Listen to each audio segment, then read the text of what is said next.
skull902 back here only a few hours after last time. Man, that roll of 3 selection was fun. But you know, it's now officially past midnight in my time zone. It is in fact almost 1:30 in the morning. Uh, I didn't intend for this to be a late night stream, but considering it is Friday, it's probably best that I do this retrospective here in the early morning hours, as opposed to you know, like around the time that I would have woken up, because like I am a night person right now, so I would have gotten up at like 5 in the afternoon, you know. And out of respect to the Sonic song and Super Nintendo streams, I don't want to run over those with these reruns here while they're, you know, going on trying to do their thing. So, with that said, welcome, one and all, to my Best of 2021 live stream, where I'm going to be taking a look back. I've got 14 videos here today to show off and whatnot, just to reflect on the year that has been 2021 on this here YouTube channel. So I hope that you guys are excited to see some of what I have to show here. You know, I went through a list in between my streams here just to see which ones I wanted to pick out and show off here today. And I actually found that my content has been a little less varied. Honestly, not even just a little bit. It has been very much less varied uh, than it was last year, but hopefully that doesn't ruin things. But as opposed to the multiple categories of video that I had to show off last year, I have right here 2 categories of videos and whatnot. Uh, so, yeah. Uh, Goodness gracious.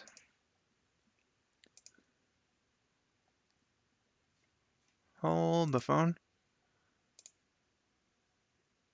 Just a moment here. Okay, it's saying I'm live, but it's also saying, okay. YouTube was being a little weird for me for a moment. Awkward, awkward shit aside, I have 2 categories of videos that I want to show off here.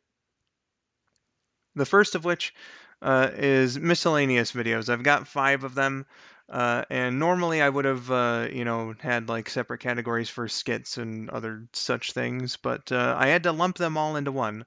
Hi, Wild Style, welcome back. Thankfully, I haven't started playing anything yet because I, I just love to ramble, don't you know? Um, but again, because my content hasn't been too terribly varied, I'm just grabbing a few videos and, you know, smashing them all into one misc various subject here. So the first video of this year that I want to show off are my stream highlights from February 25th this year. That was when Josh finished a playthrough of Super Mario 64. You know, plenty of fun stuff happened there, and that stream in particular earned itself a a highlights video. So let's get VLC up in here. I'm gonna mute my mic and let's go watch this one together. Jizzing noise. Spaghetti.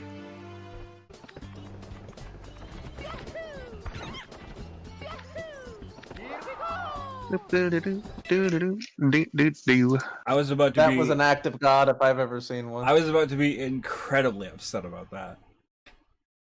I didn't see it because I went to go look up. Damn, man. You'll have to watch the stream again, but it was an incredible act of God that I'm now going to squander. You have to use a cannon to get that star. Okay. Yeah. How do I unlock the cannon here? I think it has something to do with the wind. Like you ride the wind and that takes you to a pink bomb. fairly certain anyway. Because Crest only just now referenced like how the Oscar joke was in his stand-up. Welcome to YouTube streaming. What the fuck? How the fuck? What? I'm gonna What baby happened? crawl all over this mushroom as a celebration of my independence. I don't need no cannon. Usually speaking, you're supposed to use a cannon to get that one, but Josh making his fucking trademark risky-ass jumps. Nice. Yeah, someone needs to clip that. That's gonna be some fucking great highlight. Sick. Sick. Did you do that because Calm me down. did you do that because it sounds like that was cool? That was cool.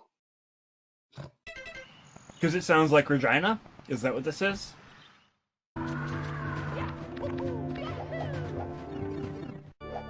That was a really cool entrance. That was great. I loved that. Better not die and fuck it all up, am I right? I've been looking for something to fry. So, oh wow. Sorry there. I was kind of thinking about tacos and I just kind of like slipped. Fried food. Give me your copy of NBA Street 3v3 or whatever the fuck that It's game is. V3, thank you.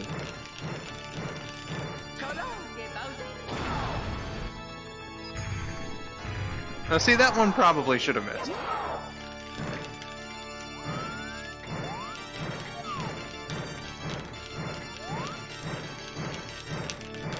Top 10 Final Battle song. Yeah, joystick It is is my pretty fucking favorite great. fucking thing. Get it. Oh shit! Nice.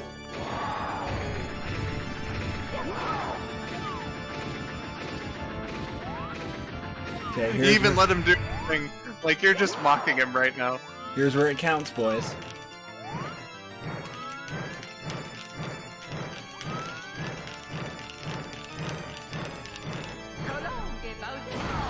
Holy You shit! did it. Flawless victory.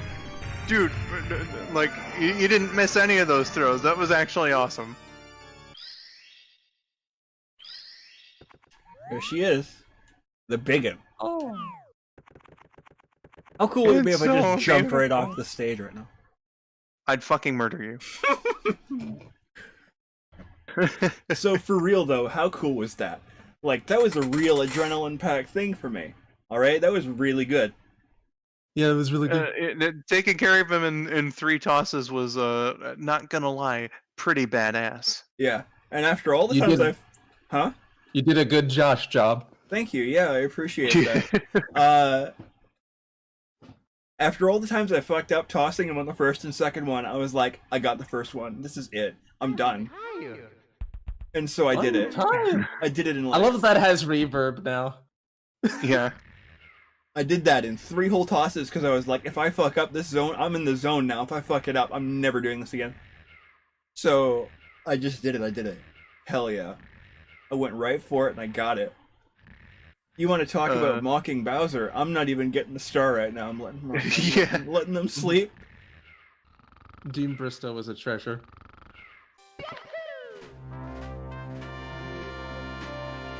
You did it! Yay! I'm clapping.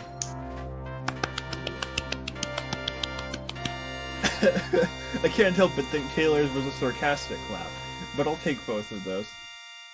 A sitting ovation of 2 people. Well, I'll tell you what we're gonna do instead. We're gonna do the one thing that I wished I could do from the very beginning. And I never got to do it.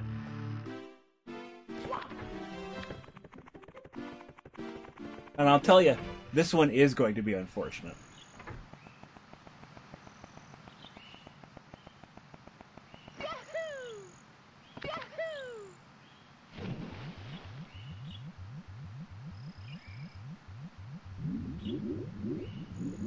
Are you just gonna drown Mario on purpose? Yeah. As you can see here, Super Mario 64 ripping off Call of Duty Ghosts with its fish move away mechanics. Well, you see, this is actually the original Strand type game. See, Americans don't understand anything more complicated than first-person shooters. What the heck happened? Good night, everybody.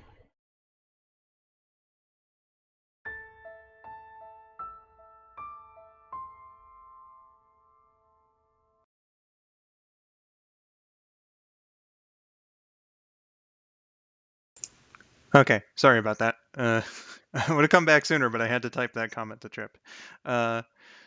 Goodness gracious. So that was a fun stream, if I do say so myself. Uh, you know, uh, good times with the guys, Rabbit and Josh. So next up on the list here is an interesting video actually, because it's not one that I put up on YouTube, and it's also very short. So uh, let me give you the backstory. Um, and yes, indeed, Wild Style, Christmas Traffic Cone. Uh, the backstory for this next one that I'm going to be showing off is that Miracle donated, I believe, to a charity thing so that he could get a 5-minute one-on-one call with Lisa Ortiz, the Four Kids era voice of Amy Rose. And he did it obviously with the intent to talk to her, but he also had a plan in mind. And he got her to say a old familiar phrase. For people who've been watching me for a few years, and perhaps Sonic Song as well. Uh, so uh, yeah, that it was such a cool surprise to have her say that in Amy's voice, because she's my favorite of Amy's English voice actors. Uh, so uh, that was just really really exciting and so nice of Miracle to do as well. It was so fucking awesome that I had to put it to animation. So it was exclusive to Twitter for a while, so this is the first time it'll be seen on YouTube. But the video is called Lisa is Best Animeme. So that's what I'm going to be showing off next. It is a short video, so I will see you in like 21 seconds.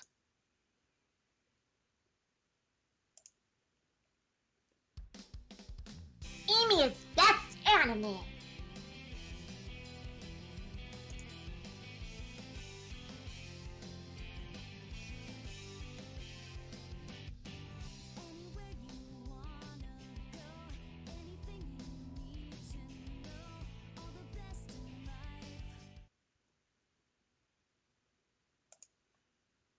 Yeah, that was awesome, wasn't it?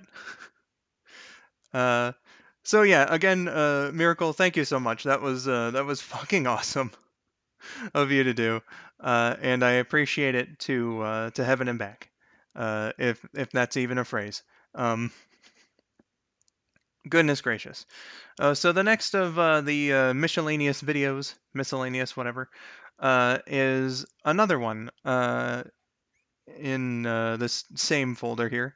Uh, I'm sorry that sentence. I had no idea what I was doing when I started it, but later on in this year, September, or rather in July, I should say, I got permission from a artist on Twitter to do a comic dub of one of their comics. Um, I thought when I looked at it that it was really funny, and that it would make a good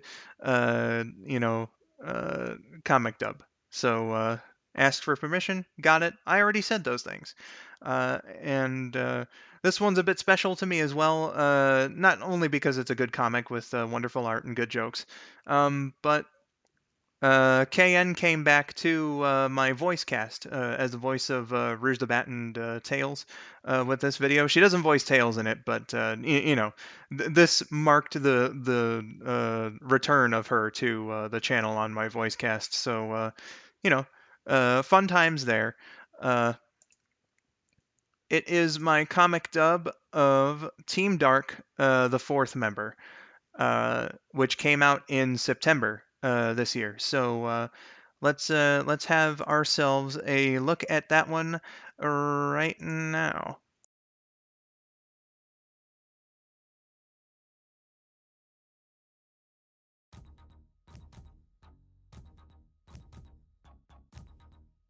Hey Omega, have you seen Shadow around? Target Shadow, last sighted 36 hours ago. You can call off the search, Omega. Target has been located. But stay online because I'd like to introduce the fourth member of our team. Are they coming by later? I don't see anyone else. What? Oh no, he's right here. Come on, don't be shy. Oh. Oh no. You can't be serious. You know I'm always serious. He's like 4. And already he's shown much potential. He'll be fine, Rouge. I've been instructing him in all the basics of tactical espionage, things like basic firearm training, infiltration, and bomb disposal. Bomb disposal? For this exercise, I substituted the bomb with Clado. Omega, you've got an advanced cyber brain, right? Tell him how he's wrong with your logic circuits. Now, Rouge, in the pursuit of fairness, Shadow may be right.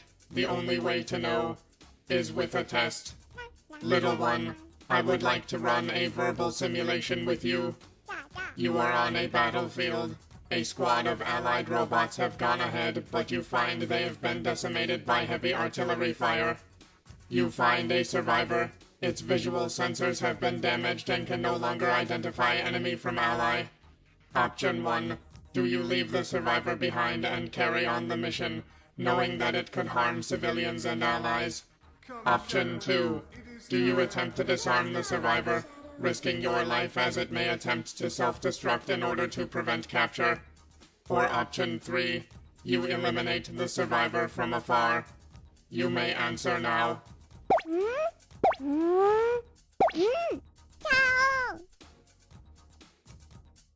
Answer has been recorded and catalogued. I have completed the test and come to the following conclusion. This is a 4-year-old child. We absolutely cannot take him with us onto a battlefield. Then what was the point of the test? Did you just say something? No.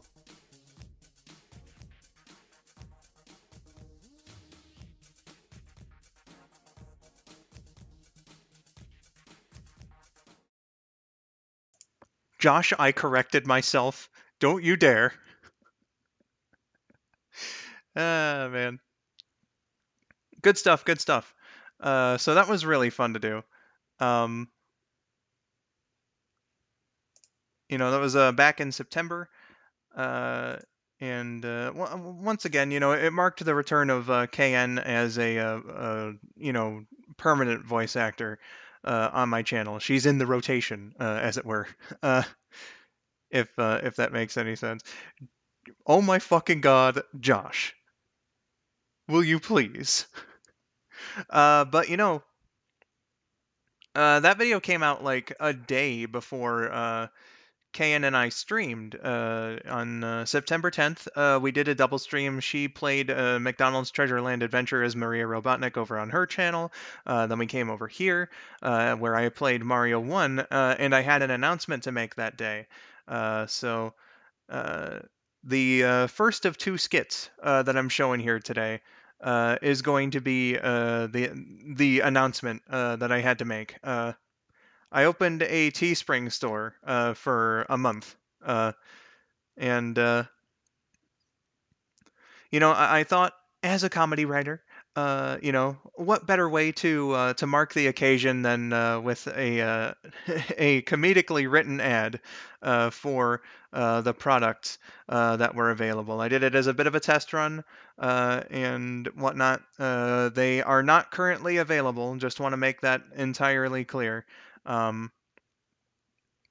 yeah, I had fun making it. Rabbit's performance was wonderful, so let's get right into, it's literally just called Merch Available Now Limited Run. I'm sorry I didn't give it a proper name, but yeah. So let's have ourselves a look at that video.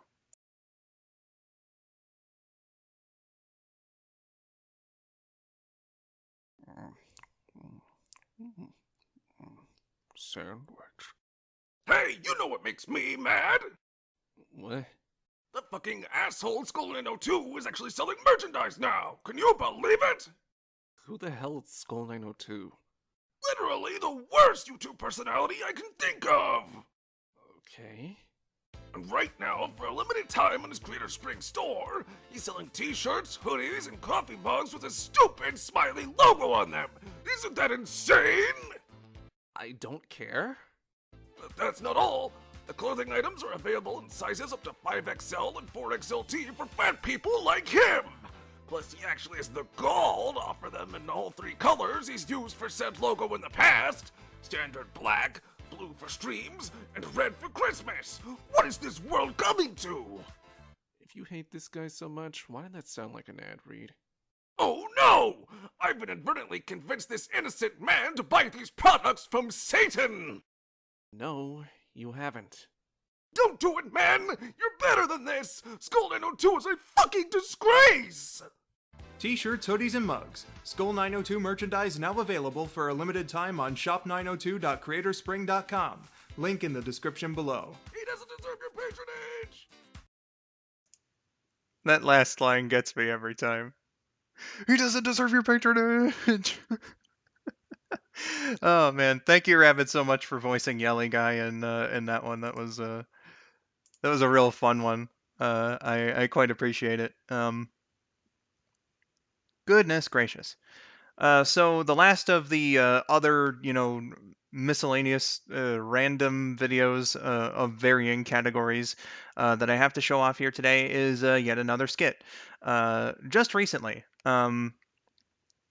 I did my Yoshi's Island LP, and aside from wanting to get participation in from my friends, of which Josh was one of them, I also really wanted to do a skit because, I just came up with the idea randomly, and it sounded like a good thing at the time. 3 years later, I finally got the opportunity to, get the skit out there via the LP, and.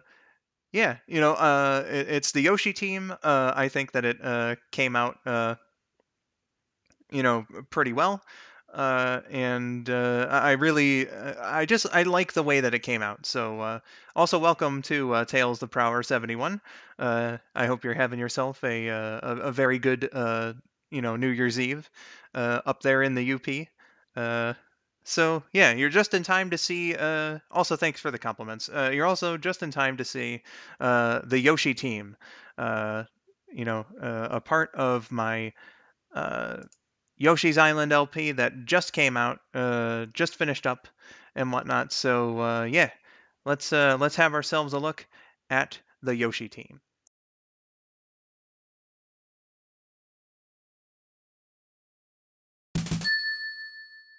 Using a relay system to ensure Baby Mario's safety, these 8 elite dinosaurs fight their way through the forces of evil to reach their goal. This collective of battle-tested warriors are known only as the Yoshi Team! Green! The leader, an experienced tracker, he always ensures the safest possible path to take the baby through. Seasoned and reliable, Green Yoshi knows how to get it done. Pink! Yoshi! Bullied in school, Pink Yoshi turned the doubters around when he challenged an oncoming tornado to a fight and won. He keeps to himself, but when the time comes, he's always willing to show what he's made of. Light Blue! Yoshi! Raised by a clan of ninjas, Light Blue Yoshi's main method is stealth. Quick and silent, he can find any way to catch you by surprise, and when he does, you're history. Yellow! Yoshi! Yellow Yoshi is the lone survivor of a village steamrolled by Koopa forces. Out for revenge, he acquired expert marksmanship skills. He's so good at throwing projectiles that he was a natural choice to take on the Koopa fortresses. Don't stand in his way when he has an egg in hand. Purple! Purple Yoshi is a mysterious figure. His psychic powers allow him to know where his enemies will be and what they will do with almost 100% accuracy. Using this advanced knowledge, he's a sure bet to get the kill when need be. Brown! Appropriately colored like shit. Not because of a lack of ability, but due to his abandonment of any decent morals when it comes to fending off evil. Brown Yoshi will pull out all the cheap shots and underhanded tactics he has if it gets him any closer to victory. Red! Red Yoshi is a powerful beast with a short temper, and has been ever since a Goomba took his melon away as a child. Get him angry and you're in for a world of pure, unadulterated pain and suffering.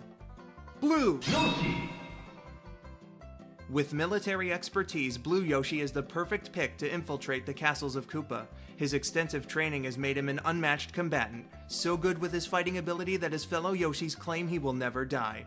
Those who get on his bad side are dishonorably discharged. Permanently.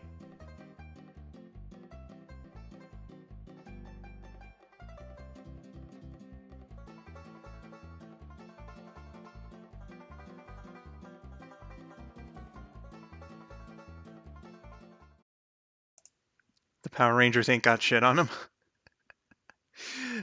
Trip. Man. YouTube's like, it's so weird right now. I'm like, in OBS it's flashing yellow and red, and YouTube's telling me I have an excellent condition. I can't hear the microwave going on. Hopefully it's not too bad. I'm not disconnecting right now. Hopefully it ends soon. So yeah. Gracious. What was I going on now? So all the misc videos are done and over with. And with that, now the rest of these are going to be related to my thoughts. You know, even for the one that technically isn't, but you know, I'll get to that when we get to that. I have 9 of these videos to show off. The first of which is a video that came out on February 1st.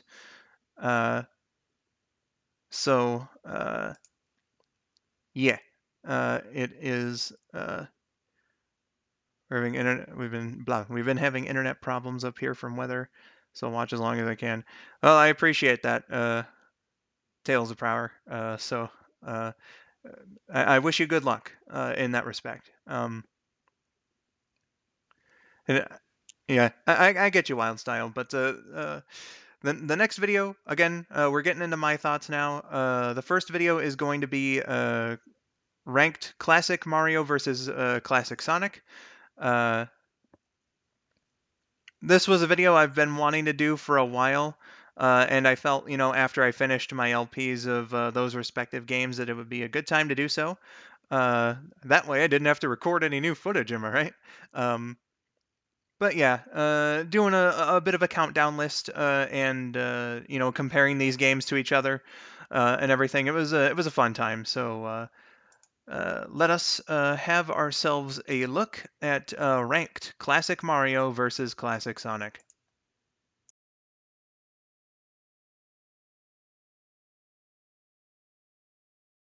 Hey everyone, skull902 here. The console war between Nintendo and Sega, mainly in the 4th generation, was a particularly competitive event, a no-holds-barred dick measuring contest to see who had not only the best hardware, but the library of games to go along with it. Whether you thought playing with power was the best choice or believed that Genesis really does what Nintendo don't, there's no denying that the real winners were the consumers, as is the case for every good competition. Leading the way for both companies were, of course, their corporate mascots. For Nintendo, the red-clad, princess-saving, high-jumping Mario. For Sega, it was the speedy blue hedgehog with something of an attitude, Sonic. Between 1985 and 1994, these two series became responsible for some of the best 2D platformers ever made, and today, I'm gonna rank them. Classic Mario and Classic Sonic head-to-head.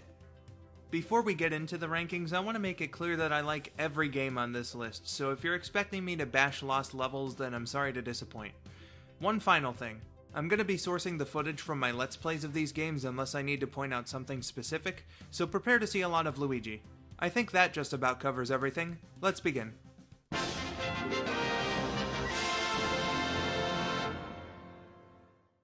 The Pioneer. This game set a standard for platformers back in the NES days. At the time, moving screens and definitive endings weren't yet terribly common. Control of Mario, and Luigi in 2-player mode, is pretty good, if a little heavy feeling. Your movement is basic enough for beginners to get in and go, but it takes a fair bit of playing time to master. You can tell they were learning with this one, but that doesn't make the experience any less enjoyable. In fact, the game's limitations makes its enjoyability even more impressive. It may not be the best, but it's a solid game and respect has to be given for the impact it had on the video game industry, ending a home console crash in North America and solidifying respect for gaming as a form of media in Japan.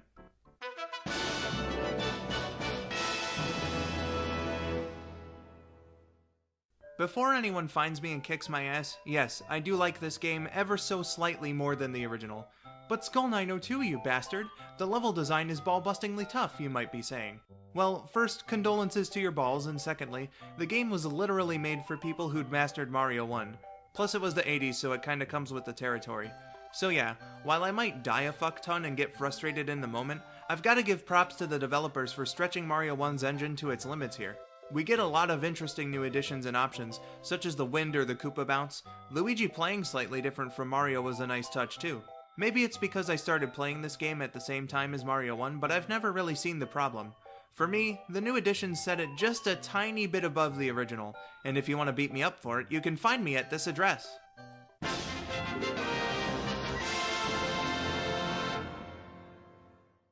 Another placement people are likely to disagree with. Again, I'll make it clear that I think Sonic 2's a great fucking game. There's just some things that bog it down a bit, more than likely caused by its rushed development. For the first half we get all these fantastic zones, Emerald Hill, Chemical Plant, Aquatic Ruin, and so on that really show what these games are truly capable of. Then we get to Mystic Cave and it takes a little dip. In Oil Ocean and Metropolis problems really start to become apparent.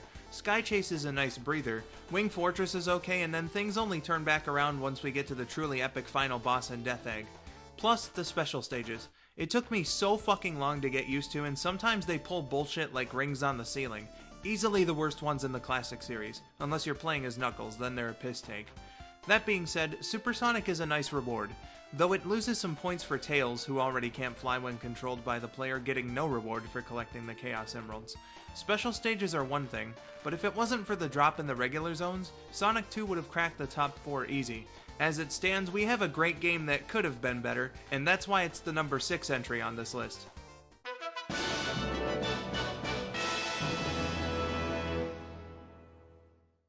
Okay, so why Sonic 1 over Sonic 2? There's no spin dash, a speed cap when running, and a lack of zones where you can really take advantage of the speed you're given. The thing is, at the very least its zone order has some consistency. Green Hill is fast, Marble Zone is slow so you can catch a break, Spring Yard's somewhere in the middle, Labyrinth is slow, Starlight's fast, and Scrap Brain is mostly in the middle. If not, it's at least a little faster than Marble and Labyrinth. The final boss is pretty bare bones but still enjoyable, and call me insane, which I'm sure isn't hard to do by now, but I actually like the special stages. Mazes were my thing as a kid, so I took to these pretty well. It may not be the fastest, and some of the level design could have used some improvement, but for me, Sonic 1's a pretty smooth ride and I like that a lot.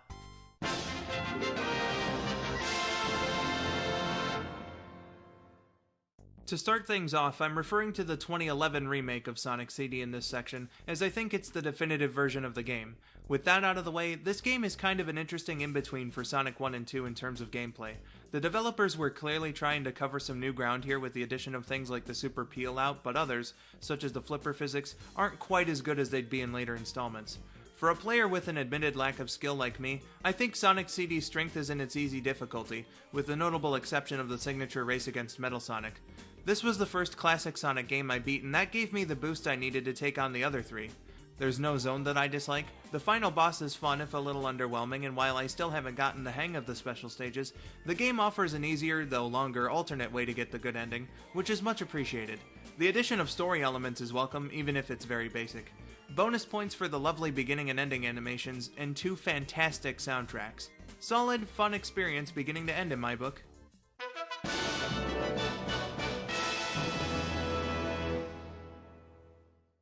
And now it's time for the cream of the crop right here. Back to the Nintendo side of things with Super Mario 3, and my god, what an improvement here between games. Having gotten more time to familiarize themselves with the NES, Nintendo knew they couldn't just make the next game in the Mario 1 engine.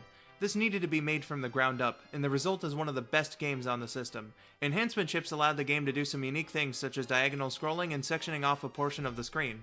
The controls are tight and very responsive. Combine that with the floatier feeling jump and you can be sure that if you take a death, it's more than likely your own fault. It's one of the more difficult Mario games, not up to the point of lost levels mind you, but this game's gonna challenge you. However, the fantastic level design and vast array of power-ups help even things out. Super Mario Bros. 3 is the gold standard of platforming on the NES, a masterpiece with a legacy that's well deserved.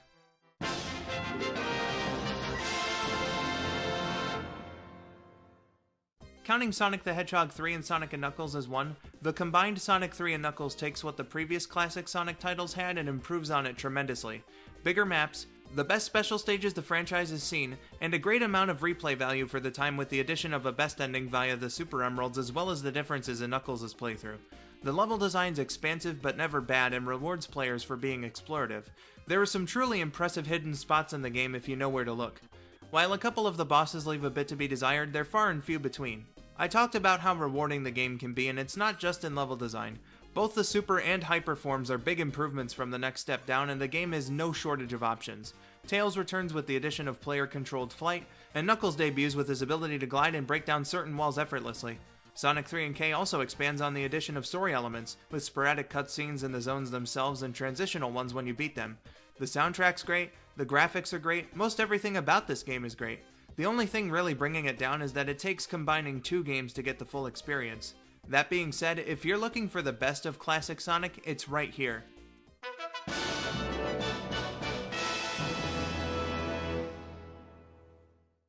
Regular viewers of mine knew this was coming. In my opinion, Super Mario World is the best 2D platformer ever made and the perfect way for the Super Nintendo to make its way onto the market. While the difficulty is much easier than Mario 3 and the power-up selection goes back to the basics, Mario World does so much to expand on the foundation Mario 3 built it's not even funny. That game's controls felt like a dream. This game's controls feel like a dream's dream, they're so good. New elements such as Yoshi, ghost houses, and secret exits make this game stand out from its predecessors, and let me tell you, it's unbelievably rewarding to cover new land and go for 100% completion. The level design is perfection for the most part, and even when it's not, it's good enough to be forgivable. Same with the Koopalings boss fights. Sure, they're pretty bare bones, but they're a pretty damn good bare bones, and the final boss fight more than makes up for it with its interesting gimmick and climactic setting. This game has a certain charm to it that's just so inviting and sucks you in. I mentioned during my LP of the game that my brothers and I always wondered what would be coming next when we were kids, which speaks for the game's enjoyability. Nice, simple presentation, an ingenious soundtrack, and most importantly, near-perfect gameplay and level design make this a shining example of not just Mario, but platformers as a genre. I have no hesitation to say that this is a 10 out of 10 game, and if you haven't tried it, please do yourself a favor and do so. And that's it for this list. 8 fantastic games right here, and I'm glad I was able to share my thoughts on them with you all. If you feel so inclined, let me know how you feel about them in the comments. Or tell me I'm a dipshit for my selections, either one works. With that said, I have been skull902, thank you for watching and have yourselves a wonderful day. For me, the new editions set it just a tiny bit above the original, and if you want to beat me up for it, you can find me at this address. Note to anyone who may be listening, I'm not actually giving out my address. Alright, that was ranked Classic Mario versus Classic Sonic. Again, I had a good time making that one and comparing the games and all that. Wildstyle says Super Mario World has the best zone names. Yeah, them doing the whole food theme naming for the worlds is a fun gimmick. And whatnot. Tails the Prower says, I enjoy playing this game with my girlfriend. It's a lot of fun. Well, I'm glad that you have a lot of fun, and I quite agree. Playing Super Mario World is a fun-ass game. God, I wish I could do it co-op with somebody. It's been like almost 10 years since the last time I was able to do that. So yeah, and you're right, Wild Style, you're right. Super Mario World is so cool. The next one on the list here of my thoughts videos is my second fan art showcase. It's fan art 2. I had received plenty of pieces of fan art after getting the first one. I believe this was also uploaded in February, either February or March. It had been like a year and a half since the first one came out, so I figured that I had enough to make another video out of it. So a bit of a tribute to the fans who have sent me some art, since the first one, and I just wanted to make this video to express how much I appreciate that. So it's time for fan art 2.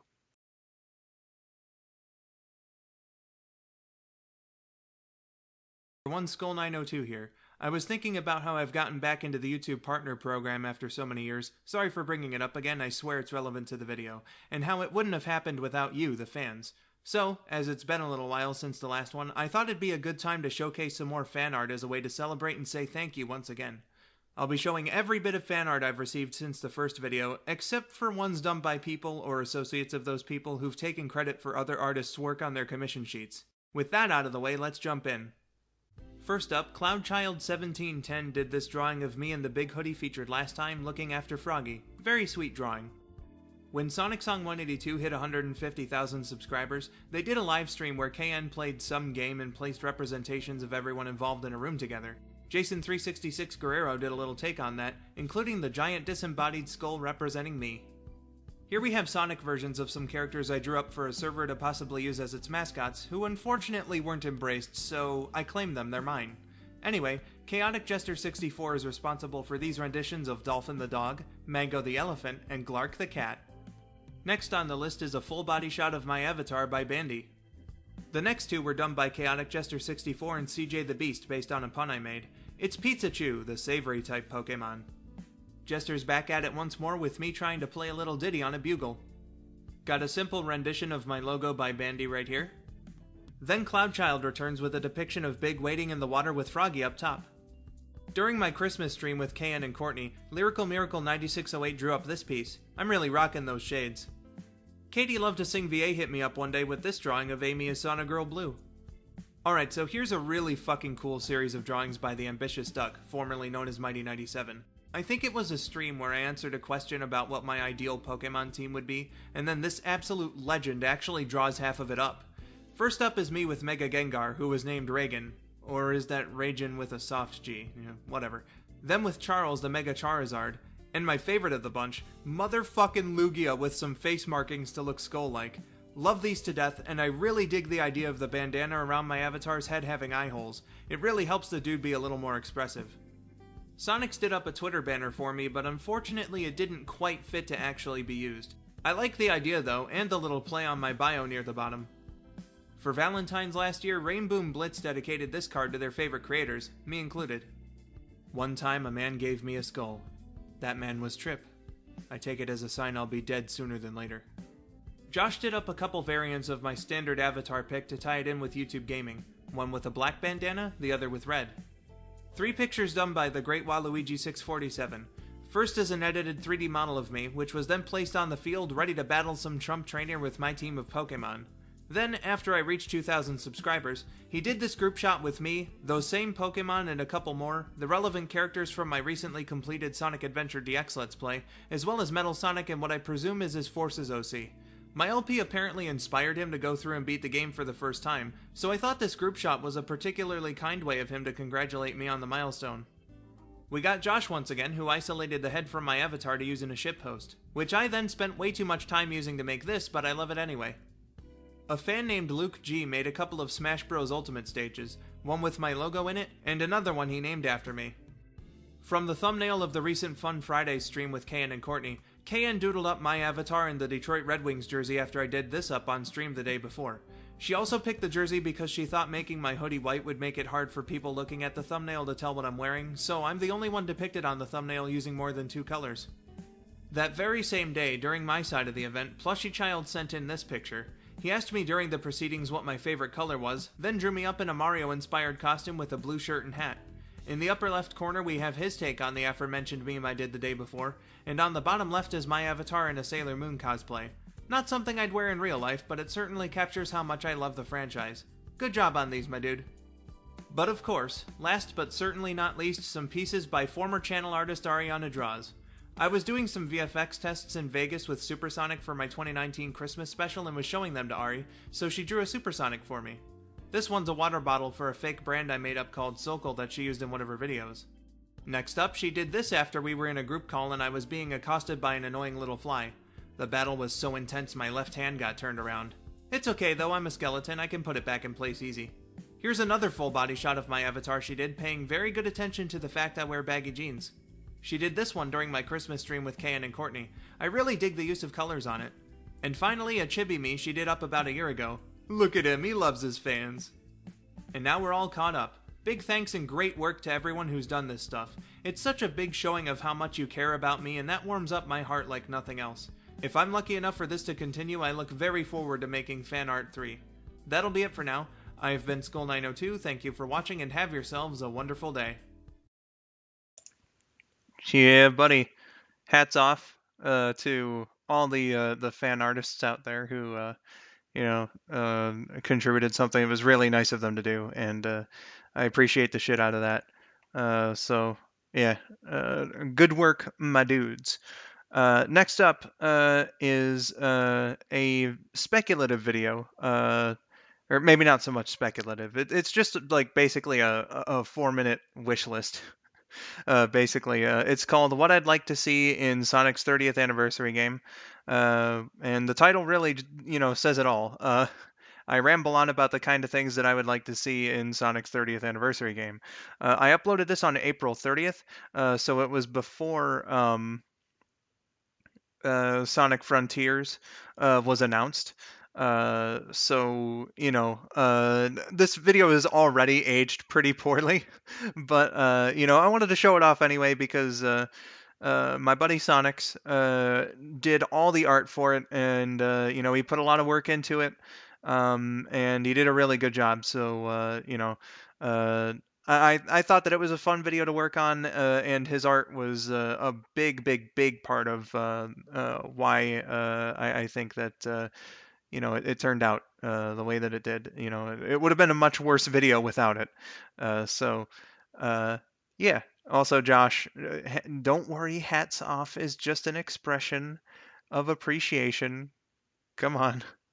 Also, Trip, Go Stars Virtual Cup Champs 2027. You think it's going to take that long for them to win it? Goddamn. But yeah, goodness gracious. So again, our next one here is what I'd like to see in Sonic's 30th anniversary game. So without much further delay, let's get right into it.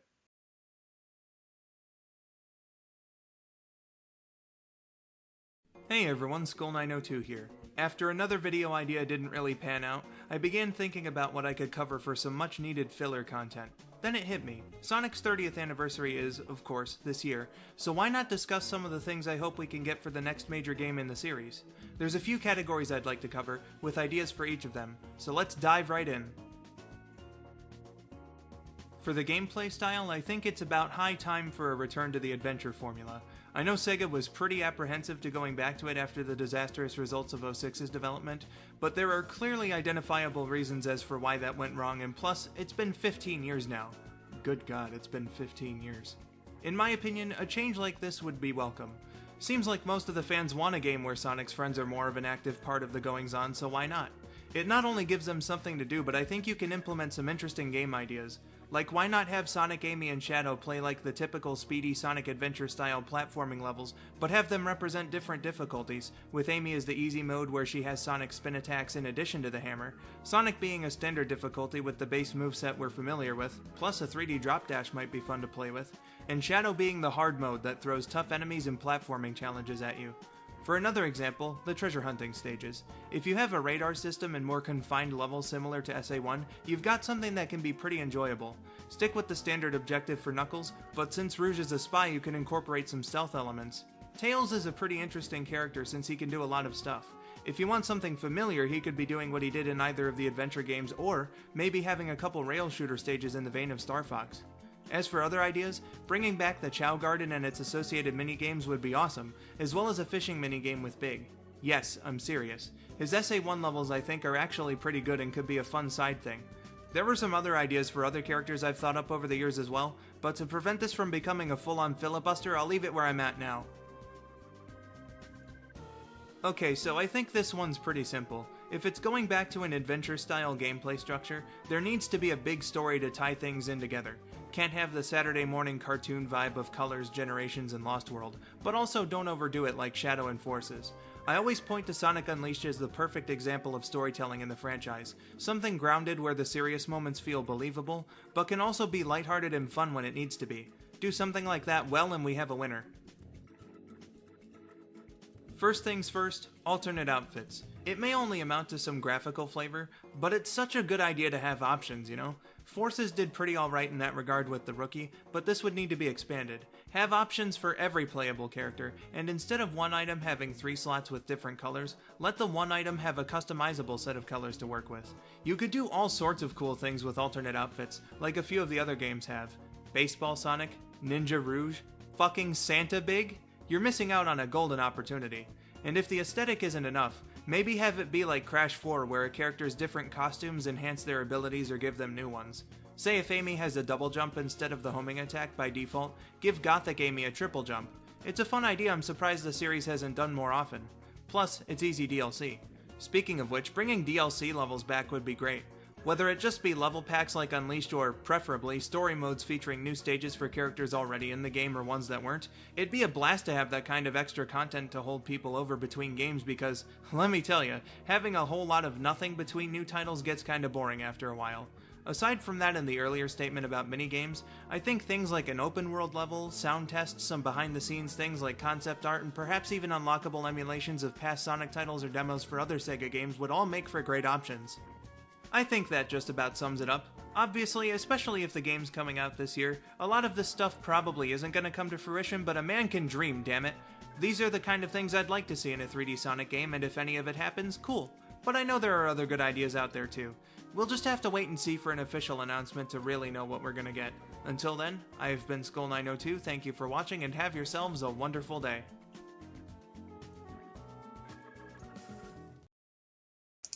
Alright, that was the what I'd like to see in Sonic's 30th anniversary game video. My god, that's a long title.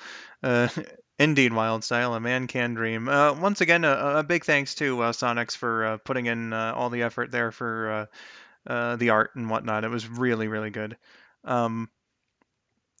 So next up on the list is the one that's like sort of a technicality when it comes to the My Thoughts videos, because it's a Let's Play video. It's the extra part for Sonic 1. For the 16 and 8-bit game, I consolidated them into one extra video. But it does directly lead into a My Thoughts video that also counts toward the LP. I'm just getting into technicalities now. Yeah, so next up is going to be the Sonic 1 16 and 8-bit extra part for my Let's Play of those games. Yeah. Again, it was a fun thing to work on. It has one of my favorite jokes that I ever made in it. Look forward to that. But yeah, I'm just stammering now. So let's get into the video.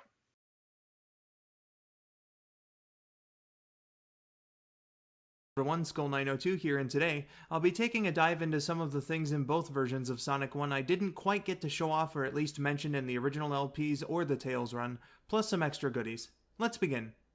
For the Genesis original, there's some stuff I didn't show you from the game's annoying zones, and then with the 8-bit versions, there's a path in Skybase I didn't take, as well as some differences between the Master System and Game Gear releases. And starting off with the top path of Act 1 in Labyrinth Zone, you go here normally, and then there's going to be like a rising platform on the bottom. You gotta get like near the bottom and then go on that platform up, and there will be another little platform on the surface of the water waiting for you to take you on a shorter way to the end of the act.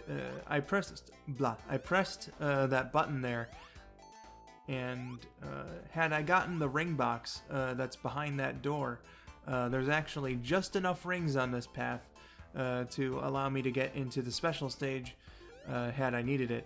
So, you know, that helps. But it's only in the Japanese revision 101, I believe it is. Oh, hold left here, by the way, because if not, you're going to get shot right into an enemy. But yeah, you know, they put an extra ring here in the Japanese version. In the original North American and European releases, they didn't have that ring, so you could only finish with 49 on the act if you had gotten that ring box. But yeah, you know, aside from that, you know, this is a very helpful shortcut, and once you get past these two burrow bots, it's a straight shot to the sign, which is pretty neato. There's some secrets in Scrap Brain Zone Act 2, the first of which has entirely to do with rings. You know, it's all about them rings, baby. So, what you're gonna want to do is navigate the bottom path of the act and not land there because it's very dangerous. I'm a trained professional Sonic the Hedgehog player, so I have the years and experience in order to get myself out of that jam. But again, just continue along the bottom path until you get around here. And if you have 50 rings or more, once you get to this transport tube, go inside and hold up, and it'll take you to this path here. The very tippity-toppity path of the act, which is a very nice, like, clear shot. There's barely any danger. And it'll take you right to the end of the act, and oh gee, there were a bunch of item boxes there. I wonder what their purpose is. How do we get to those item boxes? Because asking what their purpose is kind of stupid. But here's how. You go along the normal path on the bottom, and then those platforms will show up. They appear every 15 seconds, so that's why it took me so fucking long to get them. But you know, there's just enough space for Sonic to be up here and roll into those boxes. You get 40 rings as well as an extra life. That's a pretty nice fucking secret, if I do say so myself. Now, here's the fucking big one. Scrap Brain Act 3, the long path. Should you decide to torture yourself by not taking the shortcut at the very beginning, you end up here in what appears to be like a fourth act of Labyrinth, basically.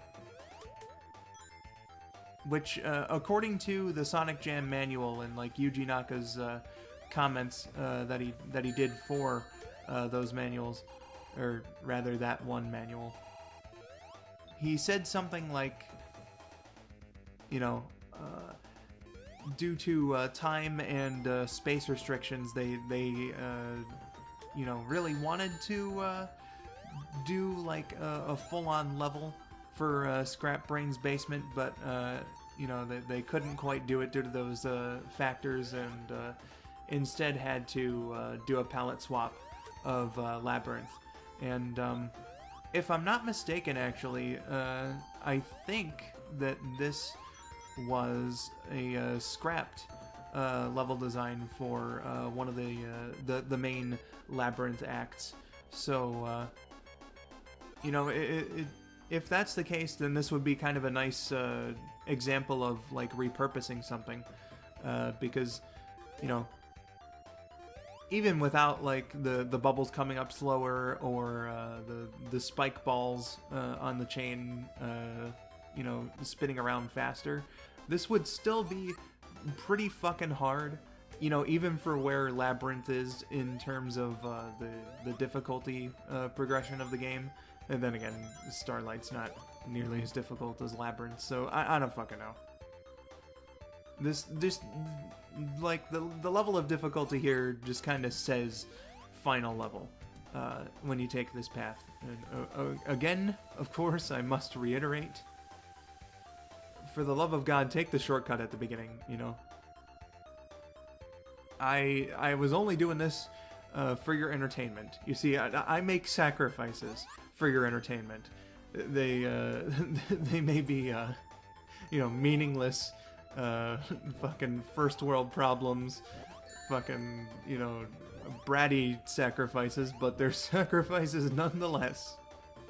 I'm just kidding, but yeah, very interesting. But something else that Naka said in the Sonic Jam manual about this level here that kind of interests me is that they did this level design, or at least the little cutscene there for some story purposes. They kind of themed this level on the idea of Sonic having to fight his way back up through the very bottom, the bowels of Scrap Brain Zone, to get the final confrontation with Eggman, and that's pretty fucking cool, actually. I really dig that sort of idea. So good on them. But once you make it up here, it's just you know, there it's the spot, you know, that you could have made in about a minute, but you took 3 minutes instead. And will I drown? Who fucking knows? But now we're going to be moving on to the 8-bit game. And this is the Master System version, and I'm going to be showing off Skybase, Act 2, the top path, and my god, you know, you would think that they'd make the Chaos Emerald path the harder one, but this one really is the harder one. You can't jump here, so you gotta, like, off-screen the bomb, while also making sure that that spike wall that always keeps advancing at you is far enough away so that you can start running away from it. You know, this shit just took me like so many fucking attempts, and let's just say I was really, really happy to finally be able to make it to the end part there and just roll on through without any difficulty, because it took me far more attempts than I would like to say. Like, fuck, just go for the Chaos Emerald in Skybase Act 2. But here are some Game Gear differences. As we can see, Sonic has a much uglier sprite. His face is like smushed in. There's screen crunch, and you saw like a warning sign there for big drops. They usually do that for bottomless pits, but sometimes, like in Green Hill Act 2, it'll just be for like a big drop, so that you know what to expect. The bridge boss is actually on a bridge, as Rabid pointed out, and the strategy's a little different. You gotta like roll on the bridge in order to avoid his attack. Hey, look at that! I dropped in Jungle Zone Act 2, and I didn't fucking die. Very nice. The Chaos Emerald in Labyrinth Zone is no longer in a spike pit. There is still a spike hazard there, but it's much easier to avoid. The Chaos Emerald is much more obvious now in the Game Gear version. And then no real changes in Scrap Brain Zone. So in Skybase, to get the Chaos Emerald, you've got to make like this blind move, because you know, even when ducking down, that platform isn't going to go into your field of view because of the screen crunch. But also, they made this path harder because now there's a turret here shooting some laser balls, and if you get bad RNG, that can really, really fuck you over. Let me tell you. But they also changed the final boss. Flashing light warning, by the way. But this guy, he seems really fucking hard, but his pattern is simple. The flame shooters go left, right, and then middle. And once you know that, you can like two-cycle him. It's pretty awesome that I got it done that fast. But yeah, those are the Game Gear differences, at least the ones that I could, you know, point out off the top of my head. The ending is just the same as it was in the Master System version, so I don't feel the need to go and show that off. But yeah, that's all the unseen gameplay bits. Next on the list are cheat codes. Nothing too extensive, but still worth mentioning. When on the title screen, press up, down, left, right, hold A and press start. That'll bring up the level select. In most versions of the game, when playing the Japanese version on a Japanese console, the code slightly changes to up, down, down, down, left, right, but otherwise stays the same. Here's a screen cap from Sonic Retro explaining how to view the ending sequence and/or credits from the level select screen. Activating debug mode goes as follows. On the title screen, press C, C, up, down, left, right, then hold A and start until the title card for Green Hill shows up. Again, this works differently on Japanese consoles, where the code is technically C, C, C, C, up, down, down, down, left, right, but it doesn't actually matter when you put in the C presses. Pressing up before holding A and start will allow you to also input the level select code. Alternatively, in debug mode, you can pause the game and press A to return to the title screen to input level select. Both will still be active. For some reason, Sonic Team really wanted to make it harder for people playing the NTSC-J versions on Japanese hardware, because the pause actions require this code to be activated. The other pause actions are for the game to run in slow motion while holding B, and C goes frame by frame. Otherwise, debug mode is the same thing I've described in Sonic 2 and 3. Moving on. In the credits of the game, the developers all used aliases because apparently that was a standard back then. But I guess they figured somebody would want to know who actually did what, so they hid it in the Sonic Team Presents screen. It only works on Japanese hardware, but in order to see the credits on the title screen, press C 6 times up, down, down, down, left, right in the Japanese version, or C 6 times up, down, left, right in the international version. Then when the demo starts, hold down A, B, C and press either start or let the demo finish. Doing this will also uncover a text on the title screen reading press start button, which doesn't normally appear due to a glitch. Time for the endings I didn't show off. Unlike Sonic 2 and 3 and K, there's not really much difference between good and bad, but here they are. Alright, so with the bad endings, we've got the 16-bit game, Sonic and Tails, both running in Green Hill Zone. The animals are all bouncing around, but when they stop, the Chaos Emeralds aren't going to be there.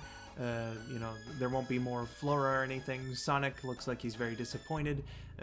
Tails cannot believe that you would fuck up like this. And then, mockingly, Eggman juggles the Chaos Emeralds at you, all the ones that you didn't get on your run, because he's a fucking asshole. Fuck you, Eggman. And then in the 8-bit game, things don't change too significantly. Like, we still got this bit here with Eggman in the teleporter, and then you have to jump in and go after him and whatnot. And it does the cutscene where Eggman is just kind of like, strolling by, minding his own business at this point. Just, maybe calculating his next plan, and then boom, Sonic just kind of hits him. And whatnot. But again, no Chaos Emerald cutscene where, like, the emeralds go into the air. There's still all this pollution, hanging around South Island and everything. The Chaos Emeralds don't fix that. No bonus for the emeralds and whatnot. Very disappointing.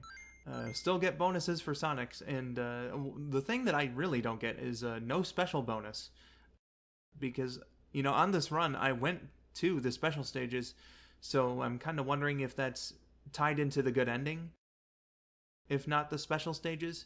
I'm not sure about that. I always thought that special bonus had something to do with the special stages, but regardless, those are the endings that I missed, and yeah. After a small look at what I abandoned, let's see what the developers abandoned from the games. Here are some sprites for concepts they didn't use and, in a couple cases, full unused animations. Starting off with a couple meant for Labyrinth Zone, the first looks to be Sonic desperately gasping for air, while the second features the poor guy trying in vain to hold his breath, which could have possibly been used during the countdown. In the game's files, a strange oblongated animation of one of Sonic's jumping frames can be found.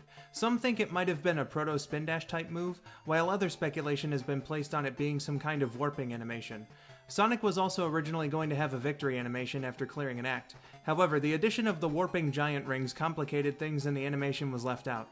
This pose would later become a part of the Blue Blur's victory animation in Sonic Mania. Looks like the Eggwalker was an idea long before it was fully implemented in Sonic Adventure 2. Here we see the unused bad nickname Splats, who was featured in multiple prototype builds of the game but was cut, which must have been fairly late into production because the guy made it into a bunch of promotional material for the game and had merchandise. Like Sonic's victory pose, he'd eventually see the light of day in Mania. In the special stage there are some interesting unused objects. First up are these icons for zones 1 to 6, which may have been used to warp Sonic to any of these locations. The next one is an extra life icon. Interesting about this one is that it can be placed in debug mode and it works just as intended, so it must have been another late cut from the game. It even appears in the North American and European manuals. Lastly is this W icon, which could have either been a warp or maybe doubled something in value like rings. The latter suggestion is based on the association between the letter W and doubling up in Japanese culture. Here are some other unused objects I find interesting. The Eggman monitor was originally meant to be a stage hazard in Sonic 1, but didn't get a place in the games until Sonic 2 and wouldn't be used for single player until Sonic 3. Now here's something I find super interesting. The Goggle Power Up. Thought to give Sonic unlimited breath underwater, this power-up was scrapped from the game. The item box and associated goggle sprites remain though, which fits Sonic's animations nearly perfectly. There's also a mysterious blank monitor, its purpose unknown. The last item box is the S monitor, which based on reports seems to be a combination of the speed shoes and invincibility power-ups. The final thing I want to show here is this variation of the Green Hill boss's wrecking ball, which would have rolled at you at various points in the stage, but which you could also ride on with good enough balance. In the Master System and Game Gear versions, we have a couple interesting things as well. Have some design documents that composer Yuzo Koshiro put on Twitter, and the designs for an unused final boss concept with multiple turrets firing at Sonic. Something else about the 8-bit game? At some point, Marble Zone was planned to be in it. Proof of this can be seen in the unused sprites for Batbrain and, even more damningly, an 8-bit rendition of the zone's music that's hidden in the game's files. Have a listen.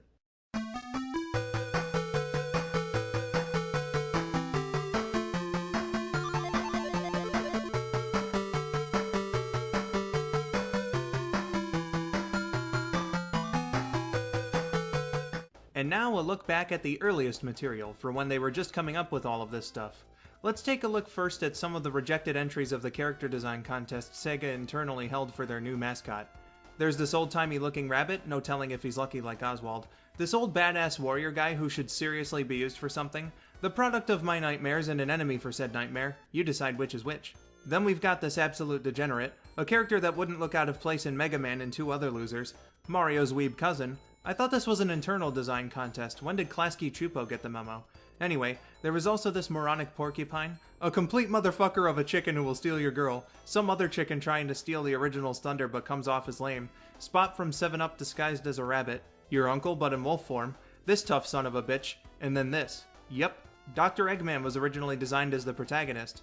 They knew they couldn't waste this character design, so in a creative twist he became the villain. Pretty neat, eh? And then, of course, Naoto Oshima's original Needle Mouse design, featuring others that didn't quite make the cut. Over time, the design became considerably less spiky and the Hedgehog was named Sonic. Aside from Sonic and Eggman, some other series regulars were supposed to be introduced in the first game. Most of them wouldn't make it very far, but who are they? Well, let's start off with Sonic's band. Oh yes, our Hedgehog hero was going to be a musician long before Underground executed that idea. Meant to be visible as a part of the sound test, we had Sonic as the vocalist, Mach the Rabbit on drums, Max the Monkey on bass guitar, Sharps the Parakeet on lead guitar, and, oh my god, my man, Vector the motherfucking Crocodile on keyboards. Before scoring some bunny bitches, founding a detective agency or even hanging with Knuckles, Vector was apparently on the music scene with Sonic. Or at least would have been had the original sound test been kept. It would have featured the band playing along in Sonic breakdancing, but the devs were running out of time and put a standard sound test in the level select menu. So instead they used the cartridge space reserved for the sound test to do this.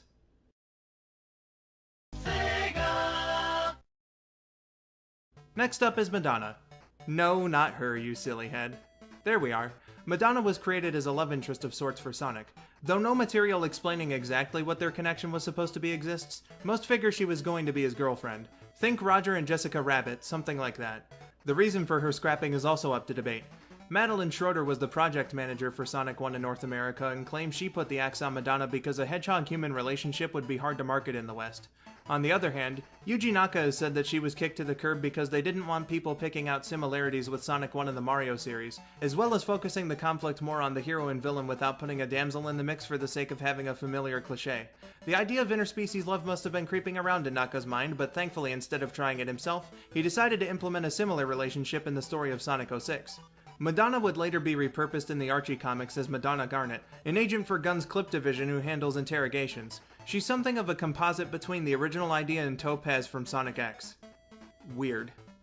Another idea that was axed early on was Sonic's enemies all being organic creatures, including an ominous figure, Hamburger Helper Gone Rogue, a demonic eyeball hand, a cannon, this walking penis, and the guy with the mouth big enough to suck it. Said orally dick-pleasuring monster was even included in sprite form in the game's earliest public showing. However, it was not meant to be. Sonic Team smartly realized this guy here was the way to go, and so it has remained ever since. Alas, Mouth Mutant, you'll get your cummies someday. On the western side of things, there was also some weird pre-release lore that got cut. There are multiple drafts of a Sonic the Hedgehog story bible by Sega of America, written because the division apparently lacked access to the Japanese story material, so this could be the reason why the continuity was split for the first 8 years of Sonic's existence. In the earliest version, Sonic was a normal hedgehog named Sonny who lived in Nebraska and had ambitions of being a track runner, with a hedgehog family and friends made up of a bunch of woodland critters before he became the hedgehog we know now. Later versions cut his family in the setting, instead having him be raised by and alongside his friends on a planet called Mobius, but the things that remained were that he started off as a brown hedgehog that turned blue through a speed-related experiment conducted by the friendly Dr. Ovi Kintobor, who himself is transformed into Dr. Robotnik after an experiment gone wrong involving the Chaos Emeralds, a machine called the Retro-Orbital Chaos Compressor, and a rotten or half-eaten egg. Pretty wacky, but there were some works that used this origin story, such as Fleetway's Sonic the Comic and the French Sonic Adventures comic, and Western media of the time would always use at least a couple elements from these story bibles to build their own adaptations of the games. At one point, a press release prototype of the Game Gear version of Sonic 1 was uncovered, which is basically just a demo of Green Hill Zone. According to Sonic Retro, the other zones are accessible via hacking, but their art was removed and most of them crash upon starting. Other than that, the differences are minimal. The Sega logo isn't in the startup yet, Sonic's still using his much better looking Master System sprites, there's this weird glitch strip of land when you jump in the air, Sonic changes colors when he nears the signpost, and when you beat the act, it loops back to the beginning. Unless you hit a checkpoint box, then you'll start from there.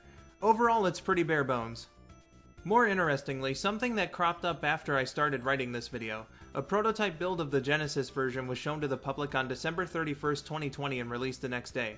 The cartridge was found by members of HiddenPalace.org and the Cutting Room Floor, who then loaned it to be dumped by DRX, who released the Nick Arcade prototype of Sonic 2 back in 2006.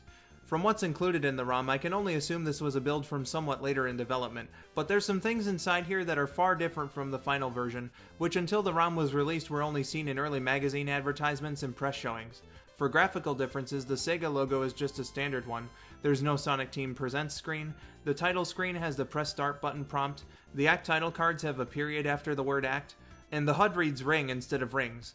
In terms of gameplay, Sonic's jump is lower, he loses speed when running across bridges, extra lives are collected for every 50 rings as opposed to 100, the point combos are absent, the spikes are even more fucking OP, checkpoints don't exist so if you die your ass is sent back to the beginning of the act, the vertical camera isn't finished, there are no time overs, instead the clock will roll back to 9 minutes once it reaches its maximum, and the point markers for finishing an act are missing, as are the giant rings, but in exchange for that, Sonic doesn't run off screen and we get to see how that unused victory animation was meant to be used.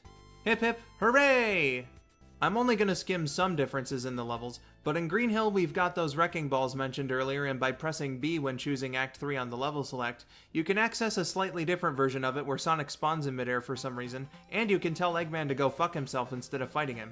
In Marble Zone, a bunch of UFOs are seen in the sky. The whole zone is spammed with Spikes, who was replaced by the much more reasonably placed Caterkiller in the final game. These pillars have to be pounded down instead of pressing a switch to do it. A spike-jutting piston used to be at the end of Act 1. There's a whole extra bit of level at the end of Act 2, and there's no boss. Springyard Zone is called Sparkling Zone and features a completely different background, also fuck this bit. Labyrinth Zone is only playable via level select, also has a different background, has no enemies or items, and is completely waterless. Starlight Zone has some impossible level design. Scrap Brain Zone is also only playable from the level select menu and is called Clockwork Zone. It's largely unfinished. Final Zone isn't accessible in this build. Then finally, the special stage has only one course. You can only jump with the C button, and there's no Chaos Emerald to collect. To get a better understanding of the differences, I'd highly recommend checking out the Sonic Retro page for it, which I'll leave in the description. With all that said, here's some assorted random stuff. Remember that American origin story stuff I told you about before? Well, there was actually a comic book that used the same backstory. Published by Sega themselves in the fall of 1991, the comic is about Sonic rescuing his animal friends from Robotnik, the origin story revealed in a flashback after they ask Sonic to get Kintobor's help. Sonic visits Labyrinth and Starlight Zone to rescue his buddies, and tells them to stay out of trouble by keeping away from Robotnik. The comic ends by advising the reader to play the game to continue the story. Again, pretty wacky, but an interesting look at the beginnings of the franchise. Yep, Japan got in on the art of tie-ins as well. The Sonic the Hedgehog story comic came in 3 volumes between June and July 1991, and they've got some weird and interesting stuff like Sonic still performing with his band that be nowhere in the game, his biggest fangirl, Eggman's verbal tick of saying yes at the end of his sentences, and... Bulma? The first volume sets up Sonic and Eggman's rivalry, with the Doctor kidnapping the small animals at the end. He wants to do this so that he can use the Chaos Emeralds to boil the world's largest egg, by the way. I could only find a translation of the first issue, but if you want to read it, there's links on the Sonic News Network article for the manga. Aw yeah, it's that time again. Appropriately enough, the trend started with the first game, and oh, what a beautiful phenomenon it is. It's the same text we got in the Sonic 2 box art, which I already read for that game's extra video. But fuck it, I want to read it again. Don't just sit there and waste your precious time. When you want to do something, do it right away. Do it when you can. It's the only way to live a life without regrets. Pure beauty put into words. 10 out of 10. Can't go wrong with a good old TV ad, and this game had a few. In North America, they went with live-action commercials featuring direct pot shots at Nintendo and Mario, except in this ad, which has a charmingly lame and cheesy old-school rap song in it. There's this one about a salesman trying desperately to shill Nintendo products to a kid with a SNES playing Mario World and a Genesis playing Sonic 1 side by side, similarly to something Sega would do to promote the game in a tour of shopping malls around Sonic 1's release. Despite his best efforts, the kid picks the Genesis and, you know, Sonic 1's a great game and all, but I think the kid missed out. Then we've got some prude representing a group called Hag complaining about Sonic being a smarty pants. Considering Sonic's of average intelligence, one must wonder if Tails' existence caused Anita Stokes to have a rage-induced heart attack. The Japanese ads embraced animation. This one is done in traditional 2D style, with Sonic going on adventures and encountering dangers that have nothing to do with what's in the actual product. And the second one is in claymation, which surprises me a little because that was kinda Nintendo shtick back then. Also, I don't care what Johnny says, claymation Sonic is great. This little bit at the end with the Sega logo is also recreated in the opening of the Game Gear version. There's a few European ads for the game I want to talk about, of course. In the UK ad, this guy's playing in some warehouse or whatever and a ninja's after him. He talks about how everything seems so slow after playing the game, which I find pretty funny considering how slow the unoptimized PAL version of the game actually is. In the German ad, a young businessman and his secretary, I guess, play Sonic 1 as a form of foreplay.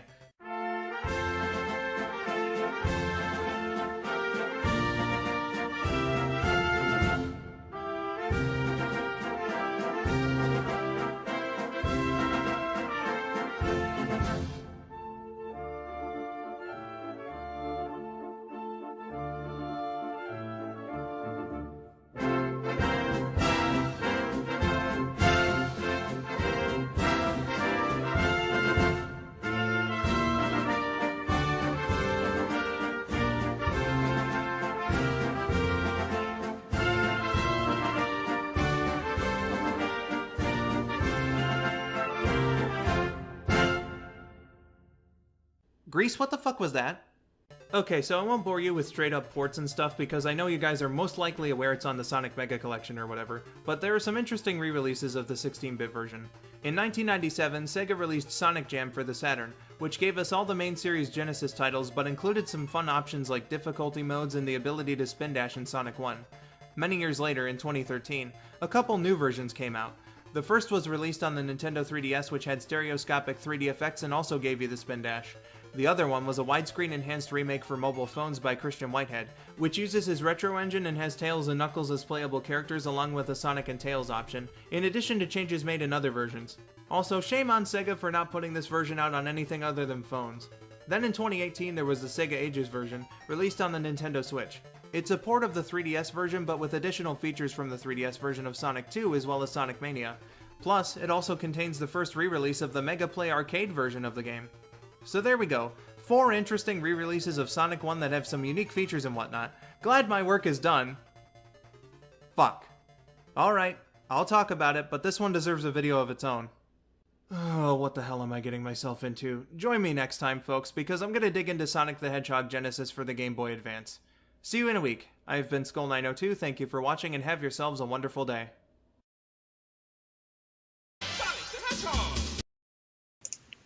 And indeed, 1 week later, I did in fact release that follow-up video called How a ROM Hacker Proved Sega Wrong. It is a very interesting story. It's kind of like half a review of Sonic Genesis for the GBA, and also like half of this story about, you know, what the title of the video talks about.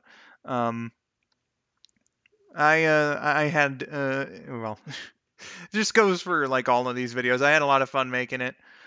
Guru Larry actually retweeted it on Twitter, so I got to thank him for that. You're a real bro, Larry. Thank you, and for subscribing to the channel back earlier this year too. That was very nice of you. Um, but yeah, so. The extra part of Sonic 1 was released on June 23rd for the 30th anniversary. And this one was released on the 30th. 1 week later, it's How a ROM Hacker Proved Sega Wrong. So let's find out exactly how they did that.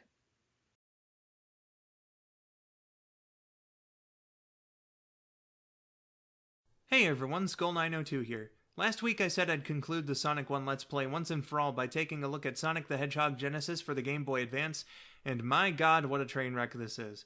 The franchise's 15th anniversary was rife with disappointment, and this game was a fairly big part of why. But there's also an interesting story related to it, which I'll be telling later on. I mean, that's what I'm naming the video after, so it'd be kinda stupid not to. But why exactly is it a piss-poor hack job embarrassment to Sonic 1's legacy? Let's take a look. Firstly, some backstory. Sega was pretty notorious for its bad data management pertaining to its games up until the Dreamcast era. It's already bad enough that there's some notable examples of pre-release builds of their games getting straight up stolen and dumped online, but they also lost a lot of final release games as well, the 16-bit version of Sonic 1 being among them. Yes, the game that helped solidify their place in the North American market, the debut of a legendary gaming icon, and Sega lost it. So, whenever the game gets re-released, they have a choice of either emulating it, such as in the Sonic Mega Collection, or remaking it, such as in Sonic Jam. For the GBA release, they went for a remake. Just for reference, Nintendo had been killing it since the system's launch with newer versions of their older games. Super Mario World, Yoshi's Island, the 16-bit versions of Mario 2 and 3, Rare did just as well with the SNES Donkey Kong Country trilogy. There was very clearly a precedent set for this kind of thing, so there's no way Sega could have bungled this one, right? Let's start off with the positives. Yes, there actually are some. The option of playing original and anniversary mode, which gives you the spin dash, is nice to have, especially with the added save feature, which works with both modes no matter which one you beat the game with.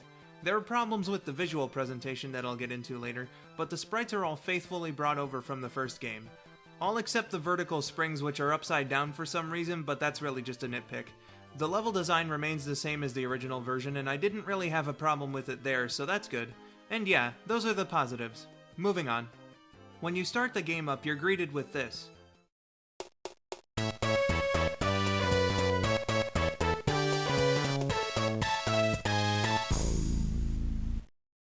Kinda underwhelming, eh? Now personally, I don't hate this version of the soundtrack like many other people seem to, but compared to the original it really doesn't stack up and the GBA's poor soundboard isn't exactly helping things. Speaking of sound, you'll notice a fair bit of them are missing and instead replaced with the enemy defeat noise. Not the biggest thing in the world, it's not like that plays when you collect rings or something, but it's still kinda weird. The presentation is where this game really starts falling apart. To compensate for the GBA's smaller screen, they had to zoom the screen in. If the game were remade correctly, it'd be little more than a minor annoyance, but due to the problems I'll be getting into, this shit can be a fucking death sentence. I have to make blind jumps here in the Labyrinth Zone boss in the vain hope I have enough time to avoid a fireball or not get poked by a spear, oftentimes both. That shit's not fun, and it caused me to die 9 times during the playthrough I did for this video. You are often required to look up to see your surroundings, whereas in the Genesis version, it'd be fine and dandy. With all this looking up, I'm surprised Sonic doesn't get a crank in his neck. Plus, the game has performance issues. Whereas a normal playthrough of Sonic 1 would take me about an hour, this one took me 2 hours to beat the first time, plus another 2 to record, because it's in a near constant state of slowdown and I really don't understand why. Again, this game could run Donkey Kong Country. There's no way in hell this should be happening. That ends up having an effect on the gameplay. Oh, the gameplay. Most important thing of all. How does the slowdown hurt the gameplay? Sonic's momentum. Unless it's in those rare moments the game runs at a somewhat normal speed, the slowdown means Sonic's gonna carry all that force he's been moving with for far longer than you intended. You're constantly gonna have to jump or press the opposite direction on the D-pad to try and right yourself, and it doesn't always work. Stage hazards have had their speed or synchronization completely fucked with, which is one of the problems with the Labyrinth Zone boss I mentioned earlier. Here's another good example.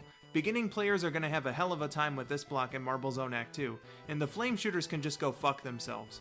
This shit, combined with the blind jumps caused by the screen crunch, actually make Marble the most difficult zone in the game. I'm dead serious. Collision detection is also an issue, especially if you're not careful. While it might make it fun to jump on Robotnik in a way far from what was intended, it can also completely fuck you up in the special stages due to the reverse blocks or the diamonds which surround the Chaos Emeralds, or just crush Sonic for no reason. Thinking about it, I don't know if life's actually worth living or protecting. I think I'll just go die now.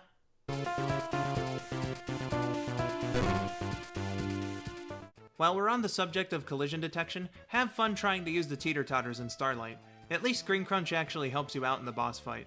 This is also why I'd recommend playing in Anniversary mode if you decide to torture yourself by trying the game out. Those crushers in the last boss can get you real bad, which makes the spin dash a lifesaver. With all this combined, it makes for a pretty horrendous experience. There is far better out there in terms of Sonic 1 on handheld consoles. I already mentioned the 3DS version in the first extras video, but they're also perfectly fine ones for the original DS and PSP. The GBA version's just gonna leave you frustrated. Unless you're a masochist who likes the idea of playing Sonic 1 with screen crunch and broken physics, then this game's for you. And I'm also hiring if you want someone to kick you in the balls every now and then. But there's something of a silver lining because we were given a glimpse of what could have been. I heard before that Simon Jeffrey, who was president of Sega of America at the time, made a claim in an interview that doing a faithful version of Sonic 1 for the Game Boy Advance was impossible, though I can't find the interview anywhere, so jury's out on if it actually exists. In response to this interview and/or the game's existence itself, a man named Simon Tomley, better known as Stealth, a ROM hacker who made his name with the hack allowing Knuckles to be playable in Sonic 1, showing he had experience with this type of thing, decided to make a proof of concept to show that a good GBA version of the game was possible, and the results are really interesting, even if it's just a demo of Green Hill Zone and the first two special stages. There's still screen crunch, but it feels and runs like the original otherwise. That's not all. Much like the official game, Stealth added the spin dash. However, he also added Tails and Knuckles as playable characters. You can play as Tails by pressing A and start on the title screen. For Knuckles, it's B and start. If that wasn't enough, you can also play through a partially complete Labyrinth Zone by pressing L and start on the title screen, and debug mode can be activated at any time by pressing R in-game.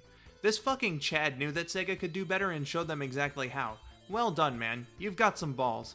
The only thing that sucks about it is that it's not complete. Perhaps another hacker could take up the reins on that someday.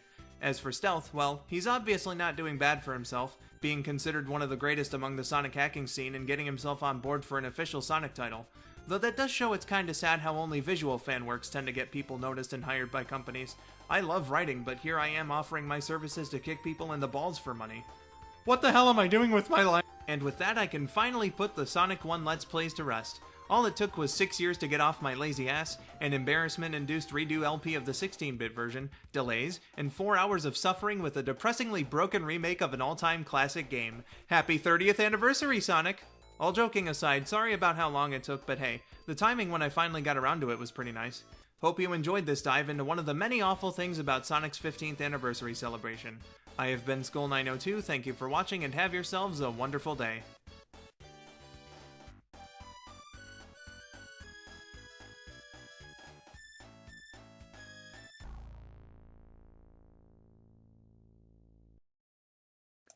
So yeah, that was fun.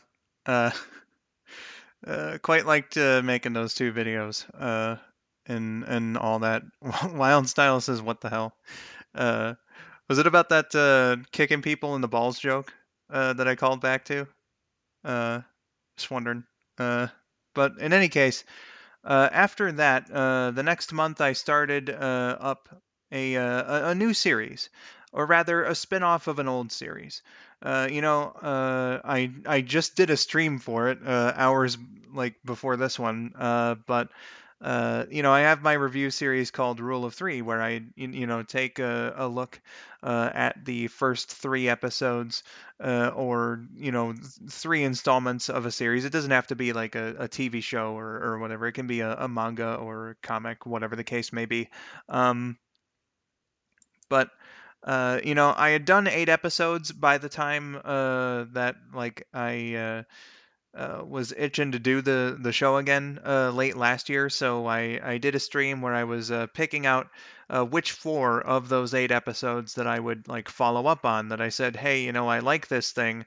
I would like to see more. So I'm only going to show the first one. but it's Rule of 3 follow-ups. The first episode is of the Sonic IDW comic. So I liked it when I first tried it out, and I wanted to see how the rest of the first arc went. So let's have ourselves a look into whether or not I liked the first story arc of Sonic IDW rather. Let's get into the video.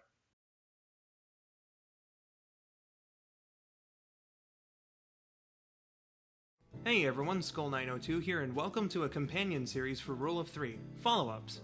Everything I considered worth taking another look into in the original series is eligible, and after a random selection I have 4 previous episodes with projects I want to give that treatment. The first of those episodes was IDW's Sonic the Hedgehog comic. After the first 3 issues, I thought of it as well written and easy to consume owing to the shortness of its stories. For this video I'm reading up to the end of the first major storyline, which concludes in issue 12. Will they continue the streak of being a fun, bite-sized read? Let's dig in. First thing I want to talk about are the visuals. Overall, it's still good.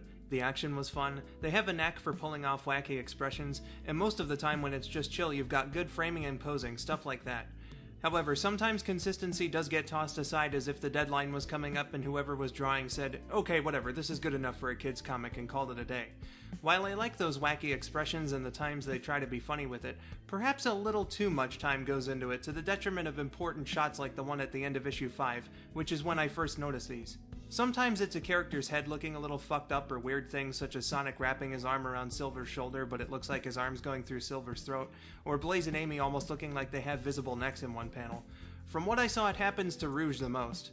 Dunno if it's one or a couple of the artists in particular, and I really hate to say this, but looking at her sometimes felt like they cared way more about giving her big hips or detailing her boobs than the rest of her. It's an armored plate covering her chest, guys, not a form-fitting cloth. I'm still not a big fan of the original character designs either. Rough and Tumble are the worst, and Dr. Starline's not far behind. Tangle needed a better color scheme and outfit as well. That being said, I do dig how Whisper looks. The cloak, the mask, her tan coloring, good job. As far as character writing goes, my thoughts remain relatively the same. We've got a strong showing for the game characters. In particular, I like Silver's characterization as a lovable dork, and think that's the best way to write him. Knuckles getting a real big moment to shine, being one of the main 3 combatants against Metal Sonic. Amy showing some serious leadership skills, but letting her compassionate side come through, namely letting someone else make a fair amount of say in plan making. And the big one, Sonic and Shadow's talk about whether Eggman deserved to be punished was a fucking masterful showcase of their respective personalities. The OCs, however, fall kinda flat. I already talked about Rough and Tumble, but I think Dr. Starline is just kind of generic and a good opportunity with him was wasted. More on that later. Tangle is really annoying. I think of her the same way I do Styx in Boom. Whisper again is the exception to the rule, but her introduction was bogged down by the fact that once they were fighting Theta, she shot her Wispon like 1 time and then got incapacitated for the rest of the battle. After that, she didn't do much of consequence, and I feel the same about Tangle. The story could have easily done without them. The stories remain short, which, again, I think helps make them easy to digest. I was able to read all 9 issues in only a couple hours, with breaks included. As far as the overall plot goes, Metal Sonic's plan is solid enough, and what they did with Eggman was interesting, but not without shortcomings. Again, I'll get to it later. It was good, but there were some problems. I mentioned the OCs being of no significance, but there were also things like Sonic, Tails, Knuckles, and Amy having this awesome moment together talking about how they're gonna get into the action, only for the latter 2 to just sit on their asses and do nothing during the next mission. Blaze's implementation in the story raised some questions, such as Amy, and possibly other characters who should know better, not knowing what the Soul Emeralds even were, or what powers they granted, despite having met Blaze during the events of Rush. Surely Sonic, Tails, or Cream would have said something. Shadow's colossal fuck-up by not following Amy's orders felt a little unlike him, if only because he didn't really have anything to gain from fighting Metal directly, unlike other times he's done something similar in other series. The bit with Metal Sonic in the epilogue kinda gets me too. Why would Sonic have turned him back on without getting Tails to disable or reprogram him first? Or, if Metal absolutely had to escape, why not keep him out of the comics for a while to make readers wonder whether he actually did take up Sonic on living a life of peace? To that end, let's finally get back around to Eggman and Dr. Starline. Dare I say it, but I think they reverted Eggman to his old personality too soon. I know he would have eventually had to go back to being evil, I'm not saying it shouldn't have been done. But an interesting way to go about the second arc, and what I felt was that missed opportunity, was having Starline create the metal virus as a means of distracting our heroes while he searched for Eggman, only for the virus to get out of hand. Then at the end of the arc, we could see Eggman going back to his former self and taking command. Some other smaller stuff, both good and nitpicky, I wanted to mention were that I loved some of the references and callbacks. In particular, Metal using lines from What I'm Made Of or Eggman's Mystic Ruins base making a comeback. I also thought that the foreshadowing they did for the next arc was extremely subtle and well done. On the flip side, I didn't understand why they needed title cards when the characters first showed up in some of the issues after they start the comics off with a roll call. The insistent terminology for transformation names felt a little unnatural too. I think there was only one time while he was in the form that Metal wasn't called Neo Metal Sonic or Neo. Just for reference, Super Sonic was only addressed as such within the games one time if I recall. Lastly was Blaze's inner monologue when she was fighting against the Egg Fleet. Not the stuff about helping the others or getting sentimental about their friendship, that's fine and good for her character. It's more about the Super Friends-like explanations of the situation even though we can clearly see what's going on. But those negative criticisms are nitpicks. Finally, again, I didn't read the extra non-Sonic stories included in the comics. So after all that, what are my thoughts? I think the momentum carried by the first 3 issues was slowed down. That being said, while it's not great, the story is still good in my opinion. There's some interesting things ahead. Silver sticking around, Knuckles is back on Angel Island, Amy's the leader of what's soon to become the Restoration, and while it was a little soon, Eggman going back to his old ways isn't inherently a bad thing. They did things right just enough to keep me hooked for the second storyline, which I will eventually review under the My Thoughts title. It's a fun series that's easy to take in with its small installments, and I look forward to continuing where I left off. I hope you enjoyed my first follow-up for Rule of 3. I've been skull902, thank you for watching, and have yourselves a wonderful day.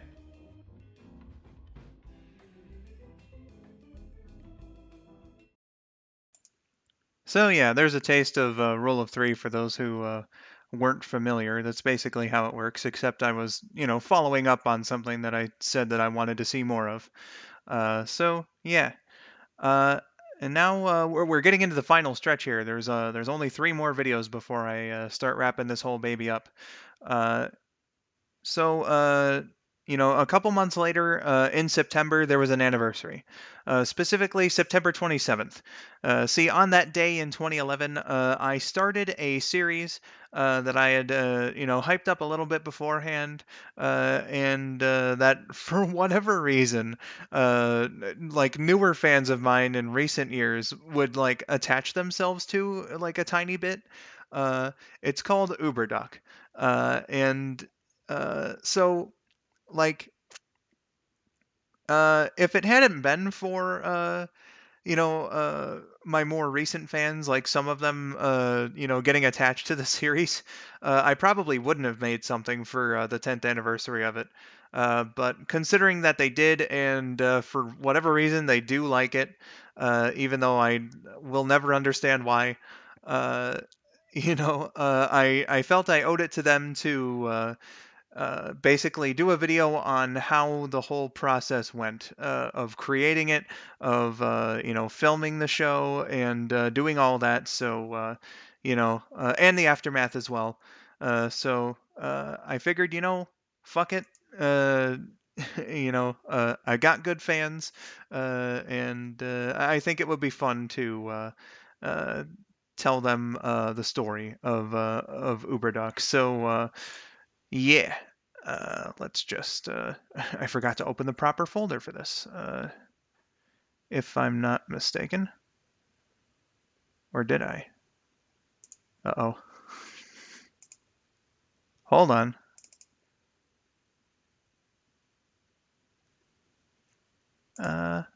Okay, I absolutely did, forget to, there it is. Okay. Sorry. I completely forgot that it was in this folder.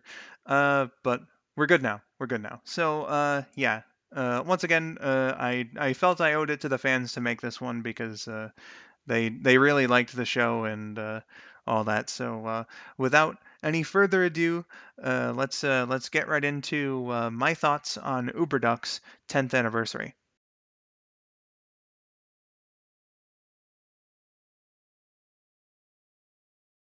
Hey everyone, skull902 here. 10 years ago today I released the first episode of a short plush series called Uberduck. Now, just to get this out of the way, when I look back on the series I absolutely cringe. I make self-deprecation jokes about my current videos regularly, but honestly, this series has even worse production value than my usual output at the time. But for some reason, from about 2017 or so when I started to regain some traction and new viewers, a few of those new fans grew an attachment to the series. Considering that, I can't just let the anniversary pass by forgotten. I'm gonna sit down and cover everything about the series. So, just for you guys, here's a look at the production of Uberduck. From the time I started making videos at age 13, I wanted to do plush adventures as those were some of the ones that I liked the most at the time. The Sonic and Shadow Show, Robot Mario, Sonic gave Mario James, Sonic Toast that one time. I wanted to film a silly plush show all my own. For Christmas that year, I got a set of Sonic plushes for that exact reason. Unfortunately for 13-year-old me, but fortunately for adult me, all I had at the time was my mom's Motorola Razr for a camera, and that thing could only take super short, super shitty looking video. I did a couple videos like this, but I knew I couldn't make a show with such low-tech equipment. Things got marginally better a couple years later when my mom upgraded to a Samsung Gravity phone, which I used to make a short Sonic and Mario plush special in February 2010, but that desire for a camcorder still burned after so long. I eventually wrote more Sonic and Mario specials, which I'll get to later, but things started to change in the summer of 2010 when I accompanied my little sister to a meeting. When this meeting was ending, the people there recommended my sister and I pick out from some plush toys. Considering our respective ages, she was 14, I was 16 and had a full beard by that point, I have no clue why they thought it was appropriate, but hey, free stuff. Despite feeling ridiculous scoping out the shelf of goodies, a small little ducky caught my eye and I immediately got an idea. When I got home, I started fleshing it out. I wanted to do a show where this duck has the power to do literally anything. Sounds stupid, and stupid's right up my alley. I named him Uberduck after remembering my older brother's interest in learning German, Uber being the word for super over there. Plus, it has a good ring to it and fits the idea of him being a superhero.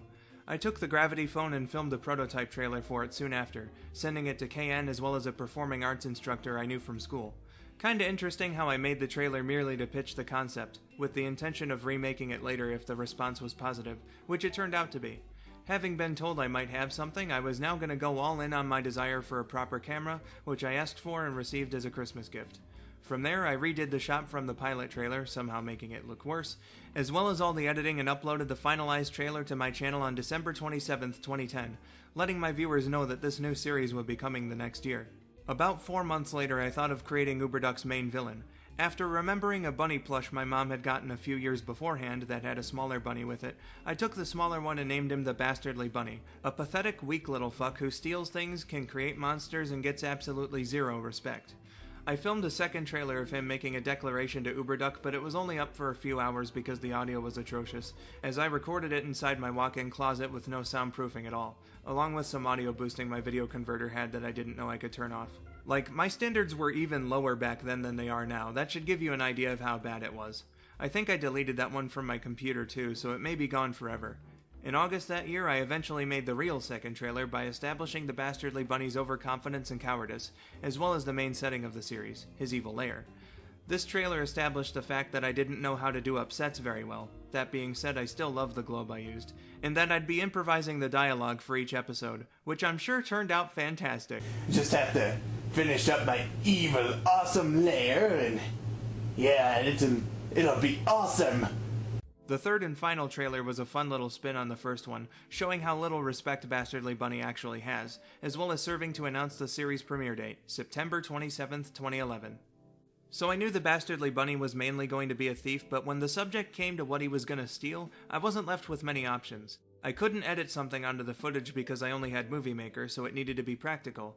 That's why he's usually taking household items, which I think worked out to my favor because I really liked making up his ridiculous reasons for how taking them would make the people of Earth his mindless slaves. I also like how you always only see a few of the things he's talking about despite having somehow stolen all of the world's supply. For the first episode specifically, it's paper towel. The formula would be the same for the first 3 episodes. Bastardly Bunny announces he's stolen something, Uberduck comes in and beats him up to the point of surrender, then leaves, hopefully taking the stolen loot with him, come to think of it. This time around, he just straight up assaults Bastardly Bunny, even after he apologizes, so, our hero, everybody! There's a lot of stuff I couldn't do because of the lack of editing software, but I really could have at least put sound effects in when Uberduck carries out his assault. The lack of it really does just make me look like some psychopath, which I'm sure is what the neighbors in my old apartment were thinking. At the end, Bastardly Bunny teases the unleashing of a monster he's created, which he'll also do for the next 3 episodes. Here we see some spikes. The first 3 episodes were filmed the same way. All the footage was recorded on Saturday the week before release, edited on Sunday or Monday, and released on Tuesday, a remnant of trying to make my shows release new installments weekly. Under normal circumstances, Uberduck was for Tuesdays, Sonic and Mario was for Fridays. After a planned 2-week break between episodes, BB is taking apples this time, even laying them out in a very professional manner, which IRL was a pain in the ass to do. I had to arrange that in the kitchen and carry it all the way to my room down the hall. There was also barely any room to grab the plate, so if I dropped it before or after filming, I'd be dealing with nearly a whole bag of wasted apples and a broken dish.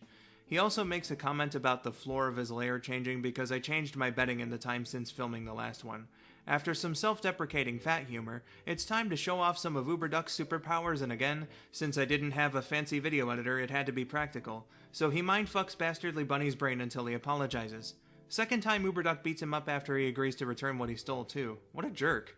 The monster teaser for this one shows off a completed hand. Ooh. BB's new plan? Steal everybody's videotapes while revealing he's a real VHS stan. Probably the weakest plan of his because who the fuck aside from occasionally me was still using them in 2011? He said it was to disrupt 90s themed parties, but I doubt they were terribly common or used VHS tapes if movie viewing was a part of the activities. Uberduck, entering from the wrong side, which is a joke I still kinda like, agrees with Bastardly Bunny's VHS loyalty before using some masterfully puppeteered telepathy to bash him into the floor and throw him, once again after he surrenders. I meant to make him hit the globe, but my toss wasn't quite enough. He cleared the tapes though, so I didn't feel like filming the whole thing over again. Focus issues arrived during the monster teaser, showing an eye this time. Oh my god, a cold open. First time I ever did one of those. So yeah, Bastardly Bunny's plan this time around is pretty solid given the actual real-world value of wrestling belts. That being said, no fucking clue why I thought I'd get in trouble for bringing up the ring names of The Rock and AJ Styles despite the fact they're displayed on the figure's wrestling gear. The first scene is torture to watch, between my terrible impressions of the wrestlers and trying to improvise around my fumbling, shitty puppeteering. The second scene has much more structure and is done way better, and look, actual video editing. I should have given them entrance music. Not much to say about the wrestling match itself, except I like the gag of Uberduck making The Rock hit himself with a chair.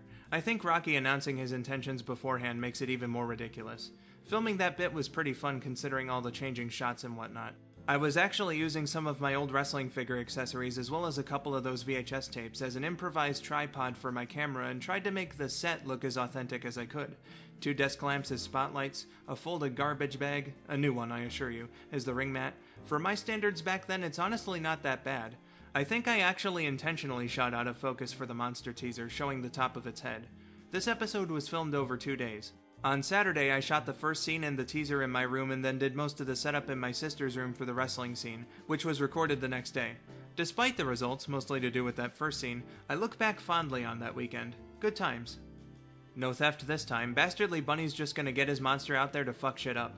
When Uberduck comes in to intervene, he sicks the monster on our hero, only to find out he's a calm surfer dude that admires Uberduck, who leaves upon seeing there's no threat.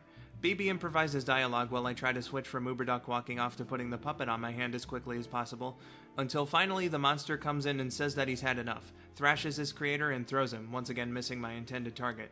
Instead of the standard teaser, we get the monster trying to drum up some hype for the second season that never came. This one was filmed pretty last minute. Halloween was on a Monday that year, but I wanted to release the episode then instead of the day after, considering the plot was about a monster. I wasn't feeling it on the Saturday beforehand and filmed it late night the next day, editing it together and releasing it early in the morning on Halloween if I recall correctly. So I'm sure it's obvious now that the monster was a puppet of the 1998 Godzilla. My little brother got it when scoping out the place we were living at previously, about 14 months before we actually moved there. Whoever lived there before us just kinda abandoned a bunch of toys and stuff, so we got some freebies. Why the surfer accent though? First thing that came to mind. I thought it'd be unexpected and funny. I did pretty much everything I wanted to do with this episode, except getting Bastardly Bunny to hit my globe when he got tossed. So for what it is, I see it as a fine enough conclusion. But why was episode 5 the conclusion when I seemingly already had plans for a second season?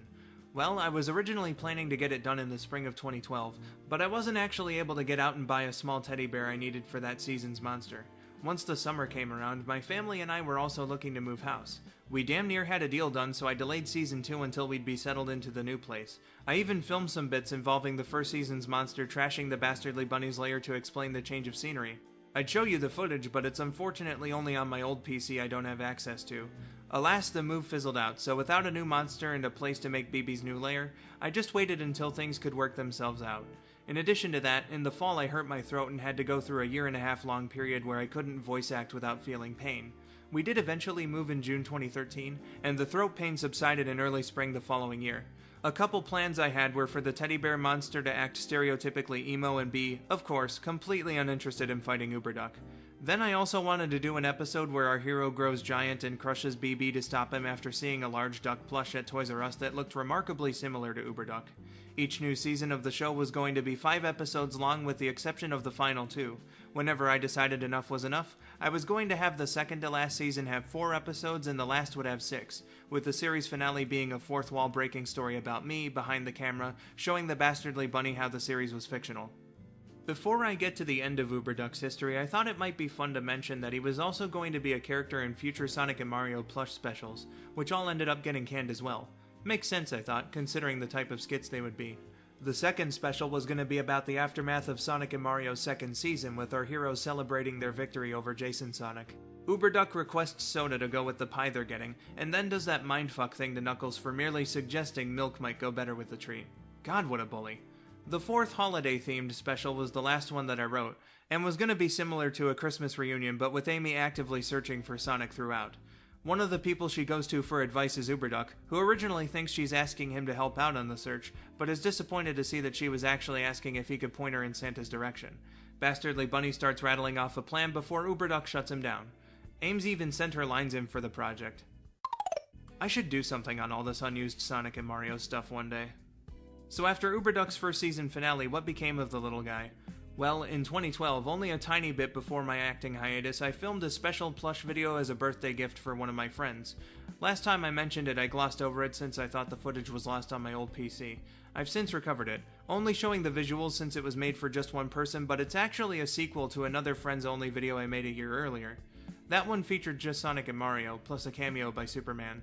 This one's about the Bastardly Bunny kidnapping Shadow, Luigi, and Princess Peach after receiving an invitation to the latter's castle in the mail. The Hedgehog and Plumber look all over for them, crossing over with Spider-Man's slightly good advice as well, before joining forces with Uberduck. Once the trio confront BB in his lair, he escapes with a bright flash. Our heroes go looking for them again as a hook for the sequel, which was never made. I kept Luigi and Peach off screen since I didn't have their Sine plushes yet, and Shadow only appears at the beginning with Sonic. I did get said plushes for Christmas with the intent of filming the sequel, but it never came to pass. My buddy appreciated the effort, however. After that, Uberduck made one more appearance. In my shitpost April Fool's video for 2014, which served as an announcement that I'd be back to voice acting. Originally disguised as the 33rd episode of Sonic and Mario, Bastardly Bunny unleashes the Blob Monster, Uberduck tells the titular characters, and then they stop him. The Gold Zeo Ranger is disappointed he didn't get to help out. This video uses a couple shots of Sonic and Mario from my friend's birthday video, as well as the clean shot of Uberduck from his show's intro, so that's interesting, I guess. After that, during the summer of 2014, I thought about filming the second season, but ultimately wasn't feeling it and never really looked back. So, 10 years later, I guess, but the show's officially cancelled as of this video, lol. I wrote another video 3 years after my decision that was going to be a mockumentary about how bad the show was. KN and Rabid recorded lines for it, too. Honestly, I thought it was a joke. I mean, it had jokes in it, so you can see where the confusion came from. I mean, I had no idea he was gonna be serious about turning it into a series. If I had known, I would have stopped him. The guy's my friend. Why would I let him do this on purpose? Skull your career! That one would have also ended with me officially canceling the series, but it never really moved along, and I think this retrospective will be a fitting enough end. So yeah, that's everything there is to know about Uberduck. Despite how bad I think it is and not knowing why he became a little popular with my new fans, I still look back on my time making the series fondly. It was pretty fun, and I gotta give my 17-year-old self props for actually being able to get it out entirely on schedule. That wouldn't happen for Sonic and Mario until literally the final season, and I wouldn't have that kind of efficient output again until the Sonic 2 Let's Play over 4 years later. It may be cringy, but it's a nostalgic cringy. That'll do it for my thoughts on the series, and now I think I can put it to rest. Hope you enjoyed, everyone. I have been skull902, thank you for watching, and have yourselves a wonderful day. So yeah, lol, listening to KN read it is so good. Yeah, KN's takes on that video were pretty fucking fantastic. Let me tell you. Unfortunately, Rabbids were all on my brother's Galaxy S4, which isn't dead necessarily, but the battery is fucked up on it, so like it doesn't keep a charge for too terribly long. So we got to find a good, reliable way to transfer the files over to like a hard drive of some sort, and divvy them up between each of us. Like the brother or the pictures and shit that my little brother wanted, the pictures and shit that I wanted. Among which, of course, is Rabbids lines for that canceled Uber Duck mockumentary. But yeah, nice to see all the compliments and stuff and whatnot. Next up, I'm going to be going a little out of order. So the next video I'm showing off came out earlier this month. Uh, I've made it a bit of a Christmas tradition. I missed out on 2019, but the year before that and last year, I made videos reviewing parts of the Ice Age franchise. In 2018, it was the original film. Last year, it was the sequels. And so this year, I wanted to take a look at all of the Ice Age short films because, I love Ice Age. Yeah,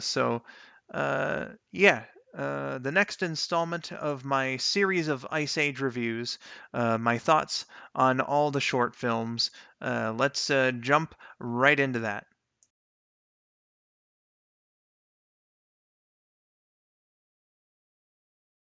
Hey everyone, skull902 here, and today, I'm once again celebrating the holidays in part by taking another look at the Ice Age franchise. 3 years ago I talked about my love for the original film, and last year I reviewed its sequels. This time around I'm taking a gander at the Ice Age short films. Mostly focusing on Scrat, these were released either as extras on home video or theatrically in front of other 20th Century Fox films. So, let's see how the folks at Blue Sky did with these short form installments of the series. Much like last time, I'll cover the first but won't go into too much detail since I reviewed it in the first video and don't have much more to say on it, but I still think Gone Nutty is a fun little short that does a job well done making a fun, simple story with Scrat at the helm. It was a wise choice to include it on home video too, particularly VHS where it plays right before the movie because it sets the tone for the film's more comedic moments. Good stuff. For this video, I decided to watch the extended 4D version which was released in 2015, comparing it to the original where applicable. You can certainly tell with some of the new shots they did. Anyway, it's a fun little story in the vein of Looney Tunes. Scrat jumping throughout all the time periods to get his acorn back made for some nice jokes plus a couple fun transitions, and the ending was definitely a good cap to that. The animation was good whether you like the darker, more realistic lighting of the original or the re-release's higher vibrancy. The music done by Christopher Ward helped suit the mood they were going for. There were a couple references packed in, like a vaguely Doctor Who sounding cue when it shows a deceased but sharply dressed time traveler in the ice. Though in the remake, they edited Roshan out to fit with the herd's new conversation at the beginning. I thought the gag worked a little better in the original, but it's non-canon either way, I presume, so whatever. No matter which version you decide to watch, I think you'd be in for a good time. The only short not to focus on Scrat, Surviving Sid is about the titular sloth leading a troop of kids on a camping trip, where he generally makes a pain in the ass of himself. It had a couple good jokes here and there, and the ending was nice, though a fair bit of the humor falls flat with Sid perhaps being a bit too annoying. Though it's not the worst thing in the world, really. I'm sure most kids would be fine seeing his antics. The animation's nicely done, however, and we once again have a good, fitting musical score, this time by Michael A. Levine. Nothing particularly great here, but it's fine enough as it is. I mean, do you like Scrat's first two scenes in Continental Drift? Because that's what this is, with small differences here and there. Since I already reviewed the movie, I don't really feel much need to go deep into this one. It's there, I guess, but you might as well just watch the movie. Same thing as last time. Aside from a small tiny little bit with Manny, Sid, and Diego at the end, it's just the first few minutes of Collision Course. And Collision Course sucked ass. Moving on. Guess I have to repeat myself. It's the same thing, basically. All of Scrat's scenes from Collision Course sucked little twisty disgusting wieners, blah blah blah. They did change the scene where he's speeding toward Earth to add a new one about him dealing with Rule 63 alien versions of himself called Scratazons, so I'll give it a smidgen of slack for at least adding a slight amount of originality. Still, not worth the watch in my book. It's a compilation of scenes from a bad movie with an extra forgettable scene in it. Well, shit. You know, at least the movies were a steady decline.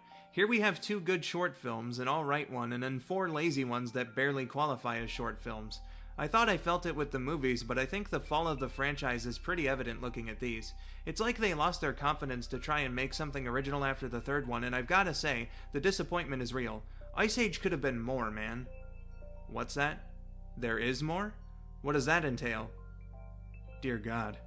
Well, not looking forward to that. Hopefully these aren't as painful. See you for the review next year, everybody. I've been skull902, thank you for watching, and have yourselves a wonderful holiday. This dumb hippo thing still looks fucked up. There were a couple references packed in, like a vaguely Doctor Who sounding cue when it shows a decent... We don't know if he was decent. Okay, so that was the Ice Age short film reviews. And now it's time for the final video that I'm showing off here for this, look back at the year 2021. Last month, I commemorated an anniversary. It, was 15 years ago. Just saying that makes me feel so fucking old. I was only 12 at the time. But 15 years ago, in November 2006, the PlayStation 3 and the Nintendo Wii officially launched in North America. And my goodness, it is a tale of just 2 exact opposites. Like, I forget exactly when I hatched the idea to make this video, but it is a kind of a nostalgic time for me, remembering how this whole thing went down. So I was like, if there's one thing I definitely want to commemorate this year, it's a bunch of things, but one of them is the launch of the PlayStation 3 and the Nintendo Wii. And dare I say it, but I think it's the video that I'm the most proud of that I made this year, which is kind of why I saved it for last, to be honest. I spent a lot of hours on it. I did, a ton of research. I watched fucking 6 E3 press conferences, which are long as fuck, especially the Sony ones, at least from around that time. My goodness, I put a lot into this video, and I hope that whoever has seen it has liked it, because I was pretty anxious about how it would turn out and everything, but I do think that it's my best video that I made this year. Yeah. I really don't have anything more to intro this little bit with, so let's just jump right in. This is a video titled "The Best and Worst Console Launches Happened 2 Days Apart." So let's get right into it.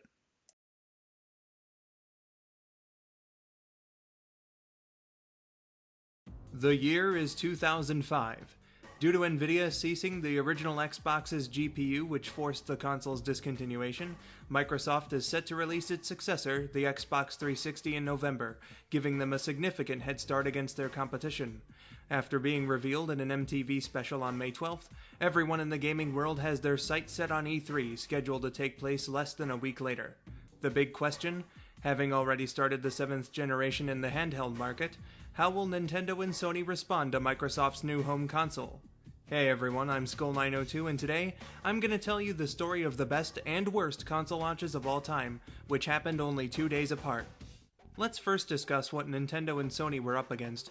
Microsoft elaborated on the 360 in their press conference on an inclined circular stage that the audience surrounded to give off the idea of the all-encompassing entertainment experience they were going for. They announced the 360 would be available later in the year, with the first ever wireless controller bundle, HD video, backwards compatibility, new features for Xbox Live, and announced a string of exclusive games. A solid press conference for sure, but there were some things the other two could use to their favor. Plenty of the 360 games shown off wouldn't be available until the latter half of the next year, and the only notable showings for the original Xbox were all multiplats. The ball is in the competition's court. It's now their job to convince the masses to wait another year to pick up their systems. How did they fare? Sony's presser was a mostly boring showcase of the PS3 specs. Yes, the stuff they're saying is impressive for the time, but the average person isn't going to care about what the GPU is or whatever. Points, however, must be given for the HDMI support, backwards compatibility with the PS1 and 2, which turned out much better than the 360's OG Xbox support, and future-proofing with the use of Blu-ray. Some of the other stuff, again, either didn't sound interesting or was ditched, like the dual monitor support. But they're still games. So, what was announced for the new console? Mostly games that wouldn't be out for another 2 years at the earliest. Ouch. But they can still hold people over with some exclusive PS2 titles. And they only announced one new game for the system.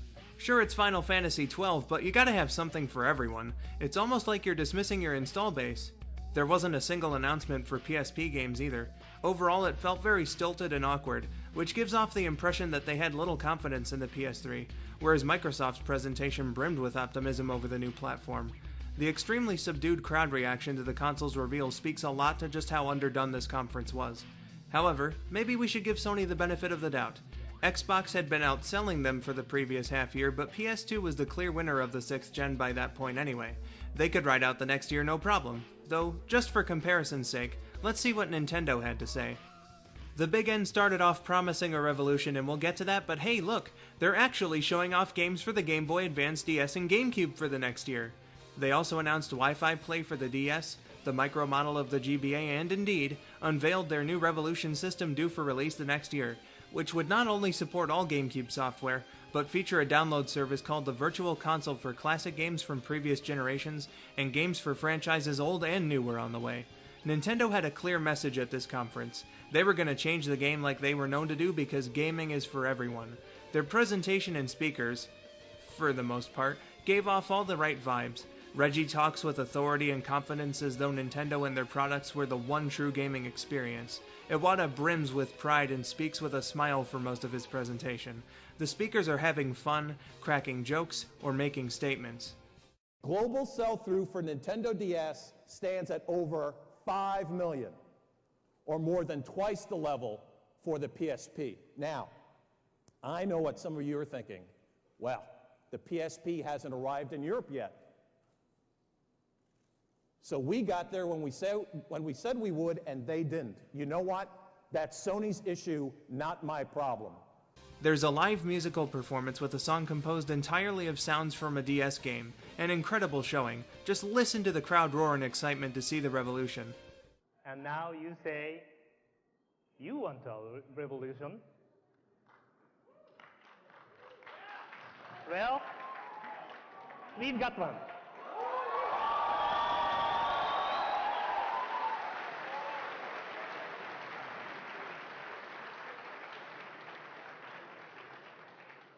Safe to say, in my opinion, Nintendo did a hell of a lot more to try and keep their fans from buying a 360 than Sony did. But of course, this is only the beginning of the story. Let's see where everyone's at a year later. Going into the 2006 E3, Microsoft has done quite well for themselves, getting a good head start with nearly 5 million 360s sold, though hardware shortages in the launch window hurt their numbers a bit. While Sony was helped by sales of their hardware, particularly the PSP, and Nintendo, whose new system was renamed the Wii, had a firm grip on the handheld market, this E3 was mainly about the future. So again, let's see what the Japanese console giants were going to have to contend with for the next year. Microsoft immediately set the tone by showing a trailer for Gears of War right at the start, with Cliff Bleszinski demoing the game for the audience on stage afterward. Cliff throws it over to Peter Moore, who says that Microsoft's vision puts games first. Interesting to see how that would change. Most of the technical stuff is a repeat of what they said the previous year with the exception of cross-platform connectivity.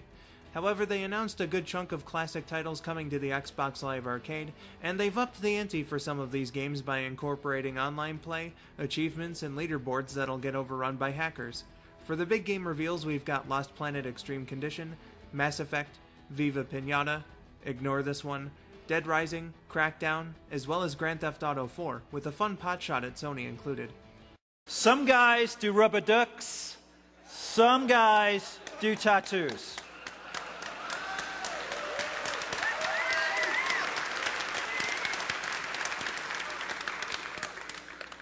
This presser lost some of that confidence I felt with the last year's showing due to some of the presenters' awkwardness, Bill Gates being the most surprising of the bunch, but even though he too had his moments, Peter Moore really carried the presentation.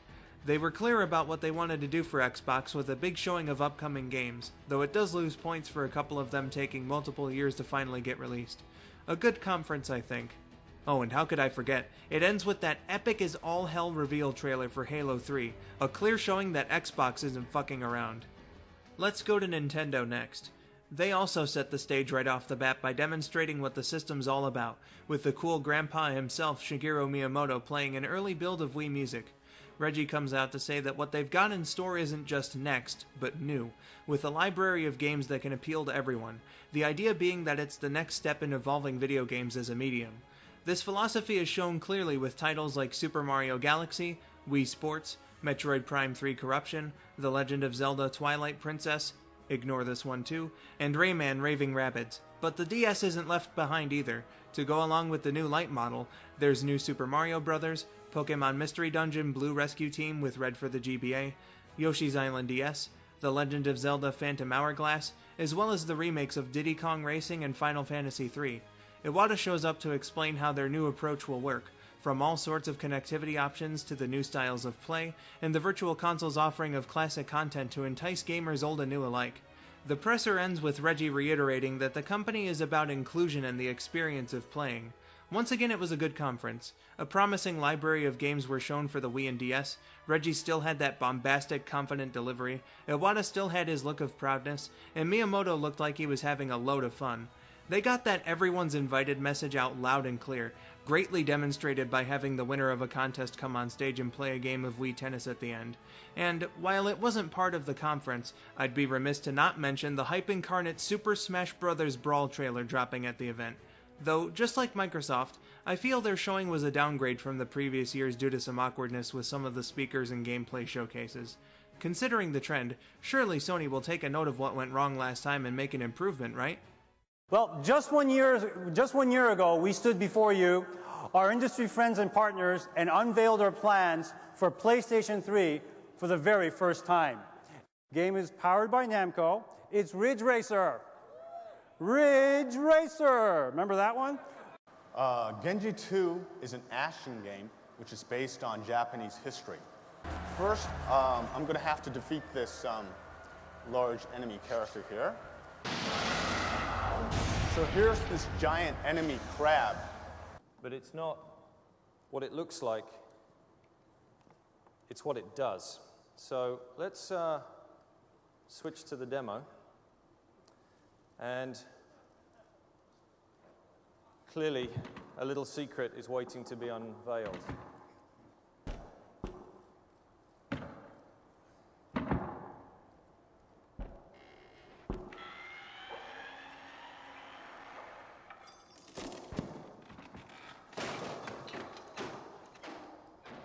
Now, share with the audience what you think this means for you as a game designer. Well, it's incredibly exhilarating. The team and I are incredibly impressed with the sensitivity, the weight. Everything about this new controller is what we were hoping for the PlayStation 3. And it marks an interesting moment for us because it allows us to change from static control mechanics to very kinetic control mechanics. And as a developer and a gamer, I'm incredibly excited about this possibility. And the 60 gigabyte PlayStation 3 for $599 US. And as I mentioned previously, at E3 this year, we have a sampling of titles for PlayStation 3 playable for the very first time. Okay, I'll mention the positives first, but even then there's this weird flip side to them. All except for Bubber Ducky's cameo, that was fantastic. I like how they committed to their PS2 user base by vowing not to immediately abandon the system, but it also felt like they didn't really care enough to show what'd be in store for them. All the PS2 game announcements were put on a PowerPoint slide before being quickly brushed away and never mentioned again afterward. There's promise in the PSP and PS3 connectivity, but what they had to show for it was really unimpressive. We've seen how awkward the presenters came off already, but there's more. All except for EA and Insomniac. Anytime gameplay was demonstrated, the developer commentary was either bad, weirdly paced, or just straight up non-existent with little to no explanation of how what we're seeing takes advantage of the console's power. They didn't even get into the technical side of things too much, but touted online features on PSN as something similar to that of Xbox Live. The thing about that is that it was all talk and no show, which doesn't make it look enticing. Microsoft did just the opposite, talking about XBL on the 360 the year before. It gives the audience an idea of how these things work and helps that conference be as good as it was. I think Sony showed off far more games in this presser than their competition did in theirs. However, the PSP showcase looked pretty goddamn weak, and when it comes to the PS3, sure, they had some notable titles such as Heavenly Sword, Resistance Fall of Man, Uncharted, Assassin's Creed. Fucking, would you get out of here? Final Fantasy XIII, and Metal Gear Solid 4, but even among those ones, only the former two had gameplay footage, not to mention the latter two wouldn't be released until 2008 at the earliest. I think showing as many games as they did hurt Sony, to be honest. We have those 6 games that stood out, but then there's all this other stuff here which makes the system's library look like a sea of mediocrity.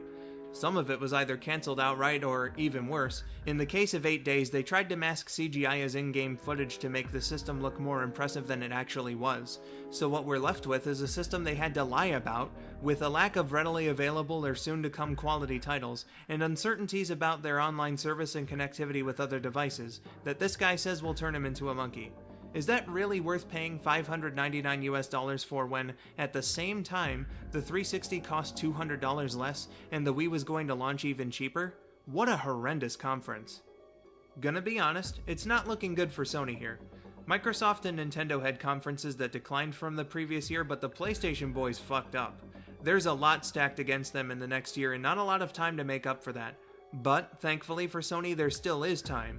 So, let's jump ahead half a year and see how they and Nintendo handled the marketing for their soon-to-launch consoles. After all, a great ad campaign oftentimes makes the difference.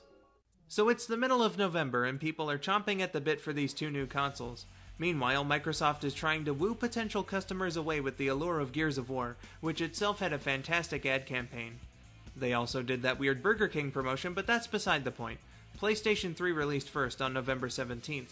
Sony, you made some mistakes at E3, but now's the time to really sell this thing to people. How are you doing that?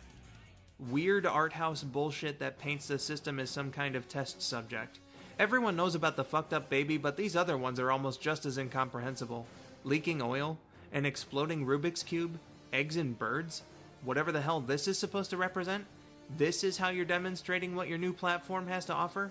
I think the guy waving his controller around with no commentary at E3 did a better job explaining what 6-axis does better than that fucking ad. Even the ones for the games are more about the strange visuals than actually explaining what the game is. Oh, look how this car's getting destroyed. Okay, here's some game footage. Oh, but now the car's about to explode. Blow up the wall. Yeah, there's a game here, whatever. Ooh, spooky skull. With the weird sights and that ominous droning sound in these ads, you know what that doesn't make me want to do? Buy a PS3. Congrats guys, you failed. Just 2 days later, on November 19th, the Wii was released. For the sake of comparison, look at these ads. These 2 guys visit people of all sorts, all ages, from all walks of life with different styles. When the door is answered, the 2 men politely state their case with 5 simple words. We would like to play. Everyone looks like they're having the goddamn time of their lives with this new technology. Not only did it feel extremely inviting, not only did it give off the message that the system was for everyone, but it made the Wii out to be an overwhelmingly fun console to play on, and a true innovation in gaming, even if, technically speaking, Sega beat them to motion controls on the Dreamcast by over half a decade. I'm gonna say right now that no console ad campaign did a better job making their system look desirable than Nintendo did here with the Wii. Some may disagree, but the results show. Once the sales figures came in for the holiday season, it was pretty evident that the PS3 was going to face an uphill battle. Sony had to be thanking their lucky stars that PS2 sales made up for what they lacked with the new system. One could argue that it didn't initially sell more due to hardware shortages, but a look at sales figures around half a year later indicates that they really weren't doing much to help the system. By the time the Wii surpassed the 360 in mid-2007 for first place in the 7th gen, the PS3 was a distant third, nearly 4 million units behind the 360. The pre-launch mistakes they made really hurt them, and a lack of interesting titles post-launch was making it worse. Just for comparison's sake, Sony didn't really have a big huge mega release in 2007. What did their competition offer that year? Halo 3 and Super Mario Galaxy. Ouch. I remember back in the day when I first got familiar with YouTube, people were really wondering if this would be it for PlayStation. That's how bad it got. But, fortunately for Sony and gamers everywhere, good things come to those who wait. What happened afterward then? Well, the Wii continued to dominate for the next couple years on the strength of titles like the aforementioned Mario Galaxy and Super Smash Bros. Brawl, and the 360 maintained a solid second place. With only a few standout titles by the middle of 2009, Sony changed up their strategy with the introduction of the slim model PS3. The ad campaign to go along with it was brilliantly done. Just a bunch of funny ads with a character named Kevin Butler who answered the inquiries of players who had questions about the system and its games. Speaking of which, new titles such as sequels to the God of War, Uncharted, and Ratchet & Clank series, as well as Infamous 1 and 2, Heavy Rain, and The Last of Us released over the next few years turned the PS3 into a contender. Not even the disastrous security breach of PSN in 2011 could slow down the momentum they'd been building up. Meanwhile, after the 2008 holiday season, the Wii had gone from a hot commodity to a dime a dozen. That's not even for a lack of good titles or anything, it's just that basically everyone had one at that point. While the gap got smaller, Nintendo would ultimately claim the 7th gen as theirs. However, Sony would avenge themselves as by the time the generation ended, and though it was by less than 5 million units, they crawled their way into second place. The good buzz they were going off of would help the PS4's launch as well, no doubt given a boost by less than stellar rollouts of the Wii U and Xbox One. Sony held a good lead in sales between both generations for around 8 years until the Nintendo Switch came out in 2017. If there's anything to be learned from this story, I suppose it's that you can almost always make something good out of a bad situation and dig yourself out of it. Momentum shifts are very much a thing in the landscape of video games. Microsoft had a bunch of goodwill until the Xbone's pre-release hype, which they still haven't really recovered from. It's all about being able to make up for bad moves with good ones, and I'd say Sony did that with the PS3. That'll just about do it for my nostalgic look back on this wonderful bygone era. Seriously, those Wii ads were fucking masterpieces. If you haven't seen any, I implore you to look them up. In any case, I have been skull902, thank you for watching, and have yourselves a wonderful day. This is another example. Whoops. And you attack its weak point for massive damage. Alright. That was every video that I have to show off here today. My goodness, I hope that you guys enjoyed these. That's what I personally thought was my best this year. And just before I get into my final thoughts on 2021 and end the stream, Josh did send me something in the chat here that I'm gonna put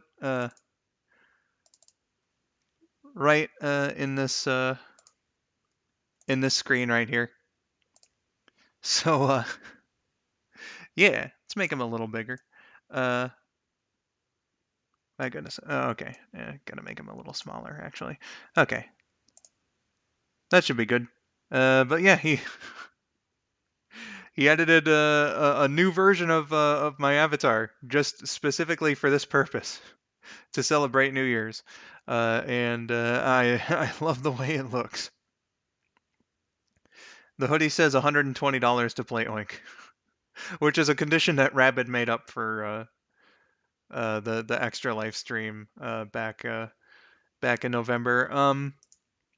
But yeah, I'm gonna pop out chat here so that I can still see you guys while I'm doing the cheesy sentimental bit. My goodness, I just have a few things here to say about the year 2021 and what it's meant for me. So let me just get right on that. So the negatives. There were a few setbacks and some struggles that I had this year. I had a few sprite skits that I had been working on in various different degrees that I really thought that I would be able to get out at certain points of the year. I had one for like the summer, one for the spring, one for winter time, so on and so forth. I believe there was 4 at the beginning of the year that I was optimistic that I could get them out.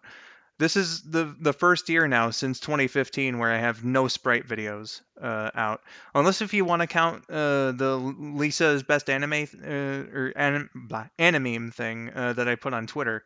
But like that's Twitter. I mean, like I'm talking like a full-on sprite skit for YouTube. So unfortunately, I wasn't able to do that. And then for my last 2 LPs, DKC3 and Yoshi's Island, I had some struggles with the commentary. It was really kicking my ass, and I had a harder time getting through those games than I normally would have. And then, of course, there's also the issue of running out of games to do Let's Plays of. So, I'm going to be out of commission for a little while on that front. So, you know, it, it kind of sucks that that happened, but there were also some downtimes and the usual anxieties and fears and whatnot of being an internet creator. And I'm not saying that my problems are any worse than anyone else's, just to get that out of the way. But it's a part of the process. But I still believe that in terms of this year, the positives outweigh the negatives so much. Like, just for instance, um, in terms of my channel growth, I crossed the barriers for 2,200, 2,300, and 2,400 subscribers. I'm about halfway between 24 and 2,500. So, there's some, potential goals, I guess, to shoot for next year.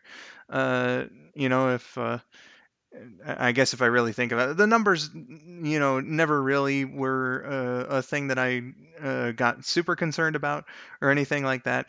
But, it's a nice thing to see that so many people were nice enough to click the subscribe button. And I really, really appreciate that so much. And then, after grinding for nearly 3 years, I had my YouTube partnership removed on February 16th of 2018. Or no, sorry, it was February 20th. And then, I put so much effort and whatnot into trying to, reach the goals, to meet the partnership requirements. Throughout, the intervening time, I had a setback in 2019 when I, had my stomach problem and just didn't feel the motivation to do anything. So I finally, in early February, I'd finally reached the goals that I needed to get in order to apply, and I was accepted. I got my YouTube partnership back on February 9th, and I couldn't have done that without you guys. And your continued support. And, I appreciate the ever loving shit out of that, that I was able to surprise myself by reaching the goal. And it was thanks to your help. I want to make it absolutely clear that without you, I wouldn't be in the position that I'm in right now. And I am ever so grateful for the support and encouragement and everything that you guys have given to me. In terms of working on or working with other people, I had Courtney on the channel a couple times this year. I've continued to make appearances. After leaving the Sonic Song cast, I still make appearances there, which is kind of funny. Come to think of it, I made 3 appearances on their stream last year as a cast member. And those were my only 3 appearances that year. I made more appearances this year, 5, as a guest than I did last year as a actual member of the channel, which is kind of funny. But I was able to continue my relationship with Sonic Song 182 in terms of like being a guest on their channel, and we did a couple of really fun double streams and a simulcast stream that one time. And I got to be a part of the 182K party and all that. It's such a nice thing that I was able to continue doing that. I reconnected with Super Nintendo 64. That's not to say that like there was a rift or anything. Obviously, we've been friends throughout all this time. But I finally started appearing on his streams more frequently. Toward the end of this year, and I've had a whole lot of fun there. I met Dennis in that simulcast stream, and we've co-hosted Vinny's stream together. The only time I've had him on this channel was unfortunately a deleted stream, but we're gonna get one together at some point. And I made really good friends with Dennis. He's such a nice guy.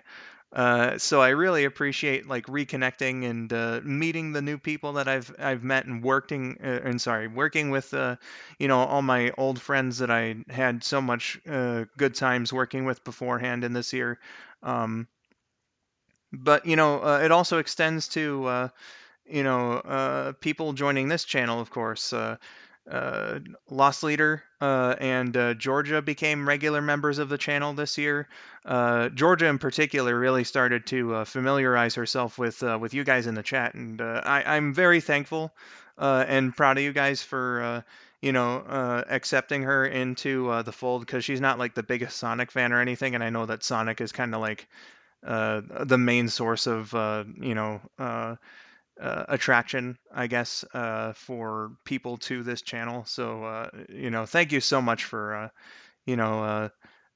making Georgia feel welcome here. I was a little concerned, not so much about like how people would treat her, but her just generally feeling like it would be a good time to be in the stream chat and whatnot. So I'm really glad that that worked out.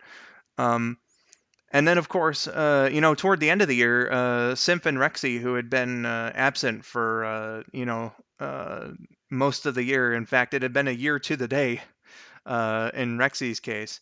They came back for stream appearances, and that was really fun to have them back on. So, and also, damn right, Tails the Prower. You couldn't be any more correct.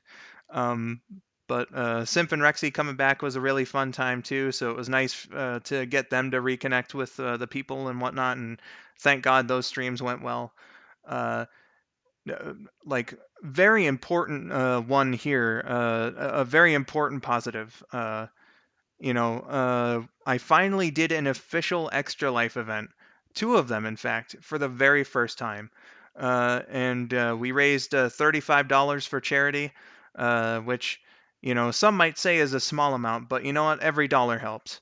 So whenever that money, if it hasn't already been sent to the kids in, Beaumont Hospital, you know, um, then I hope it gets to them. And again, every dollar helps.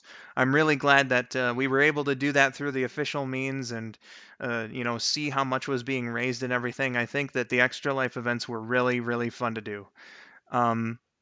So yeah, we did a lot of good, for the channel this year. And once again, I could not have done it without the help of so many people. So I just want to give some special thanks here right now. Rabid, Georgia, Josh, Simp Rexy, Sylvan Weege, Lost Leader, Miracle, Katie, Trip, Sonics, KN and Ames, Vinny, Dennis, Courtney, any other particular person that I might be forgetting at the moment who helped me out this year, and especially once again to the fans.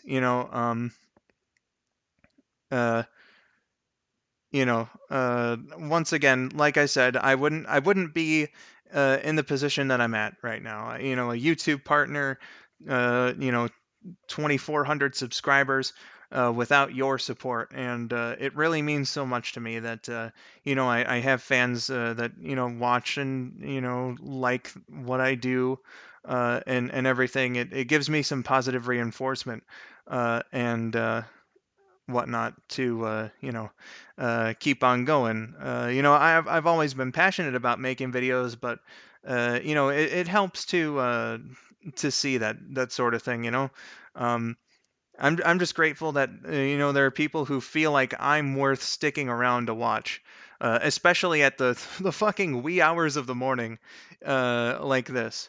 It really touches my heart and warms it up and everything. I appreciate you guys so much, and I just can't express that in enough words to make that sound good or anything. I hope that I hope that I've explained it well enough, is what I was trying to say. Like, obviously, it does sound good that there are people who, care, because, like, caring is a good thing. But I'm just being fucking stupid with my words right now.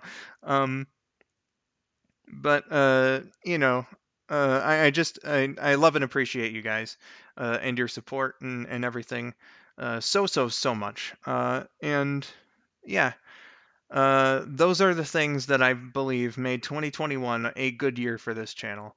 There might have been a lack of variety in the content that I uploaded, but I've got a good support system with my friends, and you guys are a part of it as well. I appreciate that ever so much. And I'm basically just repeating myself now, but I think it bears repeating.